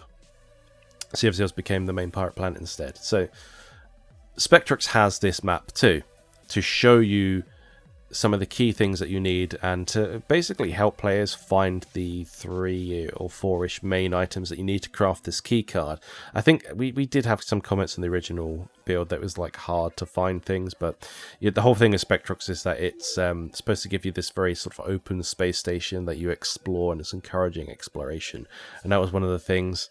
And you need to find these items, so you just need to look in little crevices, but people said it was too tough. And a lot of this VX Ace build is, so much of it is to try and counteract some of the difficulty stuff that people fed back to us about a lot. And then you know, and then everyone said this is the VX Ace build is too easy. So you know, you win some, you lose some. Anyway, it was really useful for refinding the furnace as well, because once you've lost sight of the furnace, it was difficult to find it again. So it's useful for that too. Spectrux, yeah, and the final thing, which you'll see in a bit, is also it gives Nova his armor that he has for the rest of the game. So, which is done in this, that battle system means you have to make a separate character to make them appear differently in battle. So Nova has an entirely separate character where his levels and equipment's like transferred over to this new character and name, which was all a pain. Such a pain to do, to code that in. But like, yeah, and then he starts getting voice lines in battle. So right now he's the mute version of him. But then he gets his voice when he changes that character. And look, here's a map. There's 14 of these guys across the galaxies, or Galaxy 1, I can't remember now which one it is. And yeah, they're just designed to be an optional extra, that's it. An external option. Just a little extra little thing to do, a fun little goodie thing. And you get achievements from it. Achievables, as they called in this game. Again, just all these little extra things that we wanted. So, and these guys here, yeah, the blue is like they're supposed to be teaching you the color thing. I don't think we did a very good job here, but blue is supposed to be like the weakest type of enemy. Yellow is supposed to be like a medium difficulty enemy, and red's supposed to be a hard enemy fight, and then black's just sort of spooky. And you had these guys as well. I think these sort of experiment guys, which I think I might have sprited in originally to show you which ones were specifically the poisonous experiments. which we had someone actually sprite these specifically, but they didn't do a huge amount of sprites for us. They did these guys who were based on the VX builds ones that I sprited originally, but the VX builds ones were just still images. They were just one still images because everything was turn-based battle. But then we suddenly needed everything to animate in this version, so we brought in the guy to redo the character battlers. So they did the main cast, they did a few of the enemies, but then they dropped out, and I was like, right, typical case as it always is, I'll do it myself. So I did. I sprited the rest of the enemies in the game who weren't. So I did these rats, for instance, and I quickly realized like the bane of existence were the walking animations, and I was like, so any enemies that are floating or have wheels is like, I remember being like, yes, give them wheels, make it easier. But no, walking animations were a pain, real pain. But yeah, I did all of the other enemies outside of the experiments. The GP guards, who also doubled as quite a few enemies, including Greg's guards. The guys, gears, the gears that have Nova's armor, and I think really a couple of the Ikarumbas as well. I think pretty much everything else is a strong.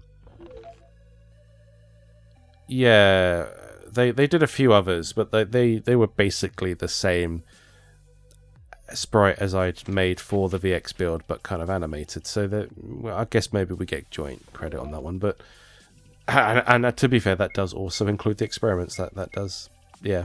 But so yeah, Understation is probably hardest bit of Spectrox. Gets a little bit darker, a little bit spookier, and yeah. God, I remember that chest. That was a troll chest. Originally, it had one Kronos in.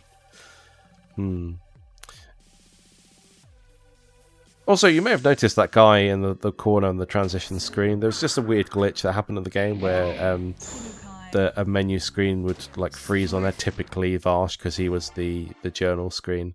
It would just freeze on there between battle transitions. And it was a glitch that we never really got rid of because it kind of worked.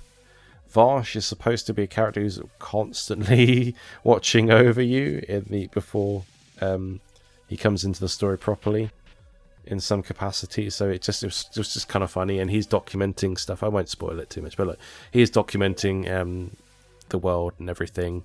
So it's which is why his picture got used for the journal entry stuff.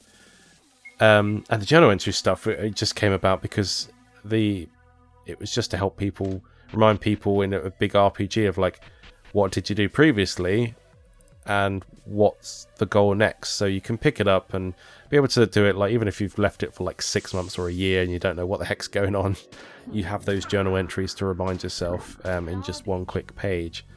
That's specific to this build as well. Oh, all these little things. It took ages to implement that and do it properly. I wrote every individual one. Yeah, fun times with the story events. I'm an officer of the law. And yeah, I remember. I briefly mention it here. Why not? Like, I remember. It was really nice that we had the guy do the character, these battle animations for each character, and they gave him so much personality in fight, in a really good way, and that was complemented by. I remember me trying to give them their distinct identity in combat as well. So each of the main 6 characters, 8 originally, had these things that we're trying to make them good at and make them a bit more unique. And Nova's like the all-arounder. Leone is supposed to be the one who has the skill set and a bit of good attack. She's supposed to be a good attacker, but or medium attack actually. She ended up being, so she has a good skill set. You wouldn't dare, bitch. Then you have Eliza, and Eliza had this whole thing of like her narrative thing. She has dissociative identity disorder or multiplicity, and the thing of multiplicity is that not to be confused with something like schizophrenia, because it isn't that. It's when someone has multiple people inhabiting the same body, and they front, as they call them, at different points. So Alias is like the host body, but she has Blake, who's a sassy guy there, and Rizumu, her little sister, who's innocent as fluff. So yeah, he's a furnace thing. So you wait for the bar to go green, and then you press the confirm button, and yeah, you craft something successfully. If you don't, then you fail. There's fail safes in here as well, so you do still get the same stuff. But anyway, so back to so Eliza has that multiple personality disorder. So it was really important to try and get her to be able to use those characters and their own strengths. So Eliza's more all around, Blake's more physical strength and a bit of musical stuff. So his skill set replaces Eliza's when you front to him in battle, and then Rizumu gets more curative stuff and confusion for support in battle. And it was a really nice way of implementing it. Sure, it takes like a second to pull off, but then it's good. It was a good way of like differentiating her, and she's supposed to be a versatile character. That's the thing. So this, by the way, is a secret. It's a secret little thing, and I'm going to be quiet for this because I want you to listen to the voice acting here. Because I'm going to go into some of that in a minute, the voice acting. So, this is all done, besides Greg's lines, by the way, these are all done by pre-existing lines. So here we go. You treacherous dogs made it then. I need not answer a question so stupid with an answer so obvious. So why the fluff are we meeting in this room of light? We must meet here, where Retum Crad has no eyes to penetrate the light. I see. So we're undetectable. Perfect. I'll open this up then. We'll converse for the future of the universe, dark matter, and the cult of Kai. The cult of Kai? First on the agenda is my report from Spectrox. As you all know, I'm conducting experiments with Penny to infuse Hudokai into living beings. This Hudokai isn't strong enough for our goals, but it will even the odds in our favor by creating people like me and Ben born with such power. Power enough to change the way the universe is and not oppressed by others. Don't flatter yourself. You're only here because I made you come here. You're an integral part of this plan to enter the void, the Nexus. Which is where I was going with this. In our experiments, we found there were strong levels of Hudokai between realities. It contains much more Hudokai than this pitiful universe. We'll use the infused warriors to stop those who defy us, leaving us a path to the void. You've got the idea. You're all too predictable. These gears, as I've called them, will tackle our main opposition, the galactic preservation, those fluffing law enforcers of the galaxies. They're a threat to the cult's plans, all except my faithful son. Dad will get his Hudokai and change the galaxy under his law. I know you're a corrupt warden in the GP soon, but I didn't know you were after a chief officer rank. We all at the cult have differing reasons. Mine is to simply rule the law, to shape it to my whim, and watch the universe controlled by how I want it controlled. You melodramatic fluff. Don't forget we're working together to enter the void. All of our individual goals come after we grab the void's Hudokai. So until then, we are all one entity. We are all the cult of Kai. The cult of Kai? The problem is actually getting into the void. We don't have any concrete evidence as to how to reach it just yet, unless anyone has any prepositions. Hudokai. That's no good. We'd need to heat up the Hudokai to skok proportions to compact to a black hole. We'd never survive entering a black hole. We'd be crushed. We can't just believe in something that might work and might kill us in the process. Your belief blinds you, Foltix, old friend. A valiant effort, but unsuccessful all the same. Belief breeds uncertainty. Deep within my perspicacious intellect, like dark matter gravitating to form Hudokai, a magnificent plan has conglomerated. Good. So there is a plan. What is it? Smoosh the ground up, and the splitter nuke will do the rest. Boom, boom, boom. But that would kill millions. You'd commit genocide to enter the void. Precisely. But Greg doesn't want that, and I respect his decision. Pesky rat. Never forget that I am the head of the cult of Kai. and you will obey me, and me alone. Once we enter the void, I and Retem Krad will emerge victorious. Forget about Retem Krad for a minute. Look, I'm sure there are other ways of entering the void other than destroying a planet with Hudokai in its crust. We want to save people like Carolyn, not commit genocide. Foolish ilk. It's laughable watching your feeble attempts. So you're going with the fluffing creator black hole plan? Indeed.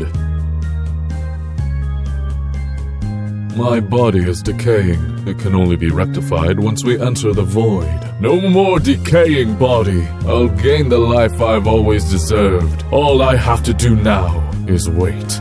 No more waiting. So that's it then? We are going into that black hole, into the void. Meeting adjourned for the Cult of Kai. The Cult of Kai? Yeah. So, a fairly meaty but extra scene.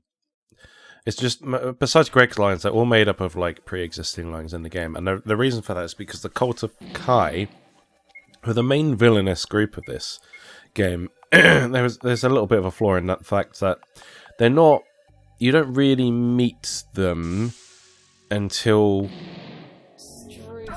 or at least the Galaxy 1, they're a little bit of the void in the story. They're not there until the end of that Act 1 of the story, which is the end of Galaxy 1. So it was just a way of like hinting at them a little sooner if you look for it and what their plans are. So it's just an extra thing. The voice acting is amazing. You have Raven Ewan as the head of the Cult of Kai, and you've got Alyssa Parks as Phyllis. Let's call her Phyllis. And they're great. I love that duo so much when they bounce off each other. But I can't talk too much about that. That's something you will have to experience. But I do enjoy those bits a lot. Those scenes, which I'll say, there are a few scenes in the game, but 4 of them, I think, where it's just those two vibing and talking with each other in a two-handed type scene situation. And all of those were really late additions, and they'll put in later in the game. And they were to bring the Cult of Kai in, the head of the Cult of Kai in a bit sooner and know what their backstory and thing is a little behind the scenes, because a lot of the game is presented from Nova's perspective. So only these scenarios that happen that are differ to that. And they're the only time you see things from other characters' point of view and the start of planets that introduce a story. So, yeah, they are. We just wanted a little more humanizing of that character rather than here's a villain who you only see for parts of the bit where you are actively against him. So, anyway.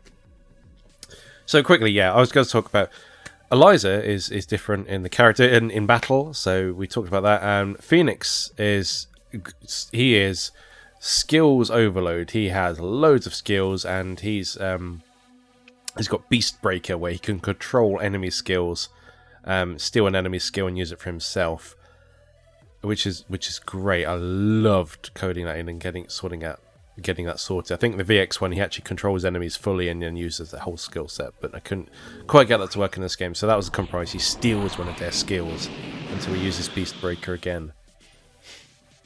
And then you got Kim, who's like, her whole thing is like she's iron or magic focused, so she's really strong in that area.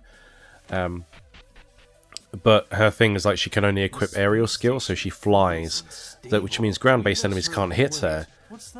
But then as she evolves in the game, she becomes the final gear. She gets crystal wings.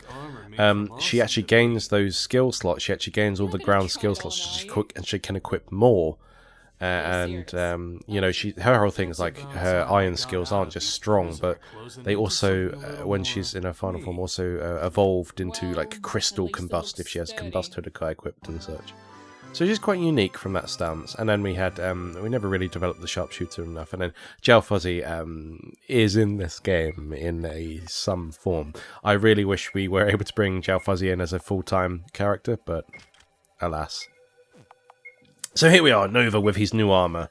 He's not Mass Effect armor. I remember we got the original portrait for this, and it was red, and it looked exactly like Commander Shepard's armor. And we were like, oh, we need to change that. And so we did. I created I did a little design to try and make it a little more unique, and obviously give him the cold color scheme, so it was more blue, and he had shoulder pads and all sorts. So Nova's supposed to have this blue color scheme going. It's got very cool colors, and Leon was originally supposed to be very hot colors because they're supposed to be very opposites. But as the game goes on, you know, you warm to Leon more and more, and she gets funnier and has her own deal. But in the Nexus, she's like, you're not supposed to like her. So, and yeah, then we have this. So always a thing. Is that and yeah, alien race or a gender? I'm so confused. So yeah, she, which is like a experimented on. We should help him. She experimented on. She became Gears, I believe. So Final Gear was Lee's story. Mine was Biorhythm. It was adapted from a small novella. Reality Rift was the main thing that like ties Nexus Part 1, 2, and 3 together, based on an old story we made called Cybermaster. And then we had Chimera, which was actually based on a video game script I did years back, and then adapted for this game. And then we had Transcendence Alliance, which actually Alex Stewart wrote, who did the vocals recorded the singing of the main theme of this game and did various portraits. And then I sort of adapted some of it as a variant of it to make it work for the Dark Matter Hudokai story. Genesis was my own. And then we had the Galactic War, which is very much mine and Lee's. And then Sea of Seals was mine, adapted from a book I did years back. And Out of Depth was mine as well, because we needed something short for that to counteract Sea of Seals' huge length. And then the side planets were kind of divvied up between us. So I remember this. This was a whole thing like, let's do the timer. There's one final hurrah before you escape the Spectrox. And all of the little additions Spectrox was supposed to teach and show you before throwing you out into the free roaming world of Galaxy 1. So, yeah. Oh, that's right. Yes, I put the Cybermaster in. So we actually put, speaking of Cybermaster, we actually put one of the sprites we did of the Cybermaster game, which we put together just to learn RPG Maker, which is a stupid little thing. I used a sprite of this, adapted it, put it into this boss fight here. This was really late. This came right at the end of developing this game, this boss, because there was no boss here, and the next boss was like at the end of Biorhythm or or Final Gear, and it just didn't feel right. So we put some more bosses in, and this was one of them. You get Cybermaster, you beat him, and it's supposed to be again a tutorial sort of thing. This guy absorbs combust type stuff. So you have one that's strong against ice, or strong against fire, and strong against lightning. I gave you the rainbow Hudokai earlier, so you can sort of experiment more with the actual abilities too. Weaknesses, strengths. Again, it's supposed to just be very much teaching you about some more of the elemental stuff before throwing you out into the world. So you've got 3 versions of the Sidemaster, Sidemaster 2, Sidemaster 3. Which is a joke because we actually did 3 stories for Sidemaster. So, yeah. Yeah. Strange little thing. And I animated the original sprite we had for the turn-based game, and here we are. Made him a boss in this game. He's like literally the final boss of the original test game that we did. So, yeah, cool. Yeah, so Nova now has his voices by Chase Johnson in battle. Stop. And there we go. Yeah, so there's probably not a huge amount more to say, maybe. But I will say, you got the overdrive mechanic. Yeah. Everyone has their own overdrive level 1, 2, and 3. One is like pure strength. One is more like a supportive ability, and the other one is more like something unique to them. It might be either or. Zac Efron pistol. Yeah, we wanted one last little timed-based thing for you to run and have a little bit of tension. It wasn't just battle. And yeah. Damn it! We have approximately 5 minutes until this That's ring right. crumbles and we lose all air. So And so you do. So yeah, this was just one last little thing. So isn't that fun? So yeah, we put all these additional healing capsules and save points and all things in this last build because people, were saying about it being too difficult. So we made it easier in different ways by doing things like that. GFC was, Leon says that line. GFC was a later addition as well. That was to make her a little more less dislikable and give her own little quirk and things and all sorts. And GFC became such a thing. Got Galaxy Fried Chicken, where you could just buy little items and heal your health in all sorts of ways. You wouldn't dare. One last thing I do want to broach before we do anything else is as we were escaping Spectrox Space Station is the fact we mitigated some of the swearing in this, the cussing. So you may have noticed fluff is a word that gets thrown around a lot, and scock is the other one in particular. A couple of other minor ones, they are the main two. We just wanted there to have its own flavour. So we realised there's a lot of swearing is a big thing, but we didn't want it just locked to adults playing this. We wanted it to be general all around. So we realised, we had loads of series that did things like this. Farscape used their own swearing, for instance. Great series. And we just somehow, I don't remember how we landed on fluff, but we landed on fluff and we landed on scock in favour of certain other words that begin with F and S. And that's a kind of ongoing joke, by the way. Someone's dad is their mechanic, and they got transferred skills from them.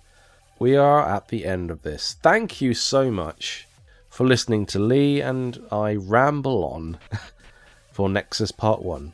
We realised it's the 1 year anniversary since we released this game that took up most of our lives far too long, and we wanted to do just a little commentary thing, just with this running on in the background, just for you to get a good idea of some of the development. Yeah, if you want to see more, then you can download Dark Matter Hudokai from itch.io. Probably put the link in the description.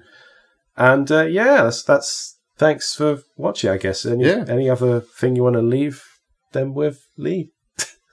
Slees, I guess? Slee. You just could have some sleeves. Watch out for Slee. I want a Slee plush. That's what I want. I want a Slee plush. I think that'd be awesome. Alright. I think that's all good. Yeah. Well, there we go. So anyway, that's us. Good stuff. Yeah, thank you. Thanks for watching. Bye. Bye.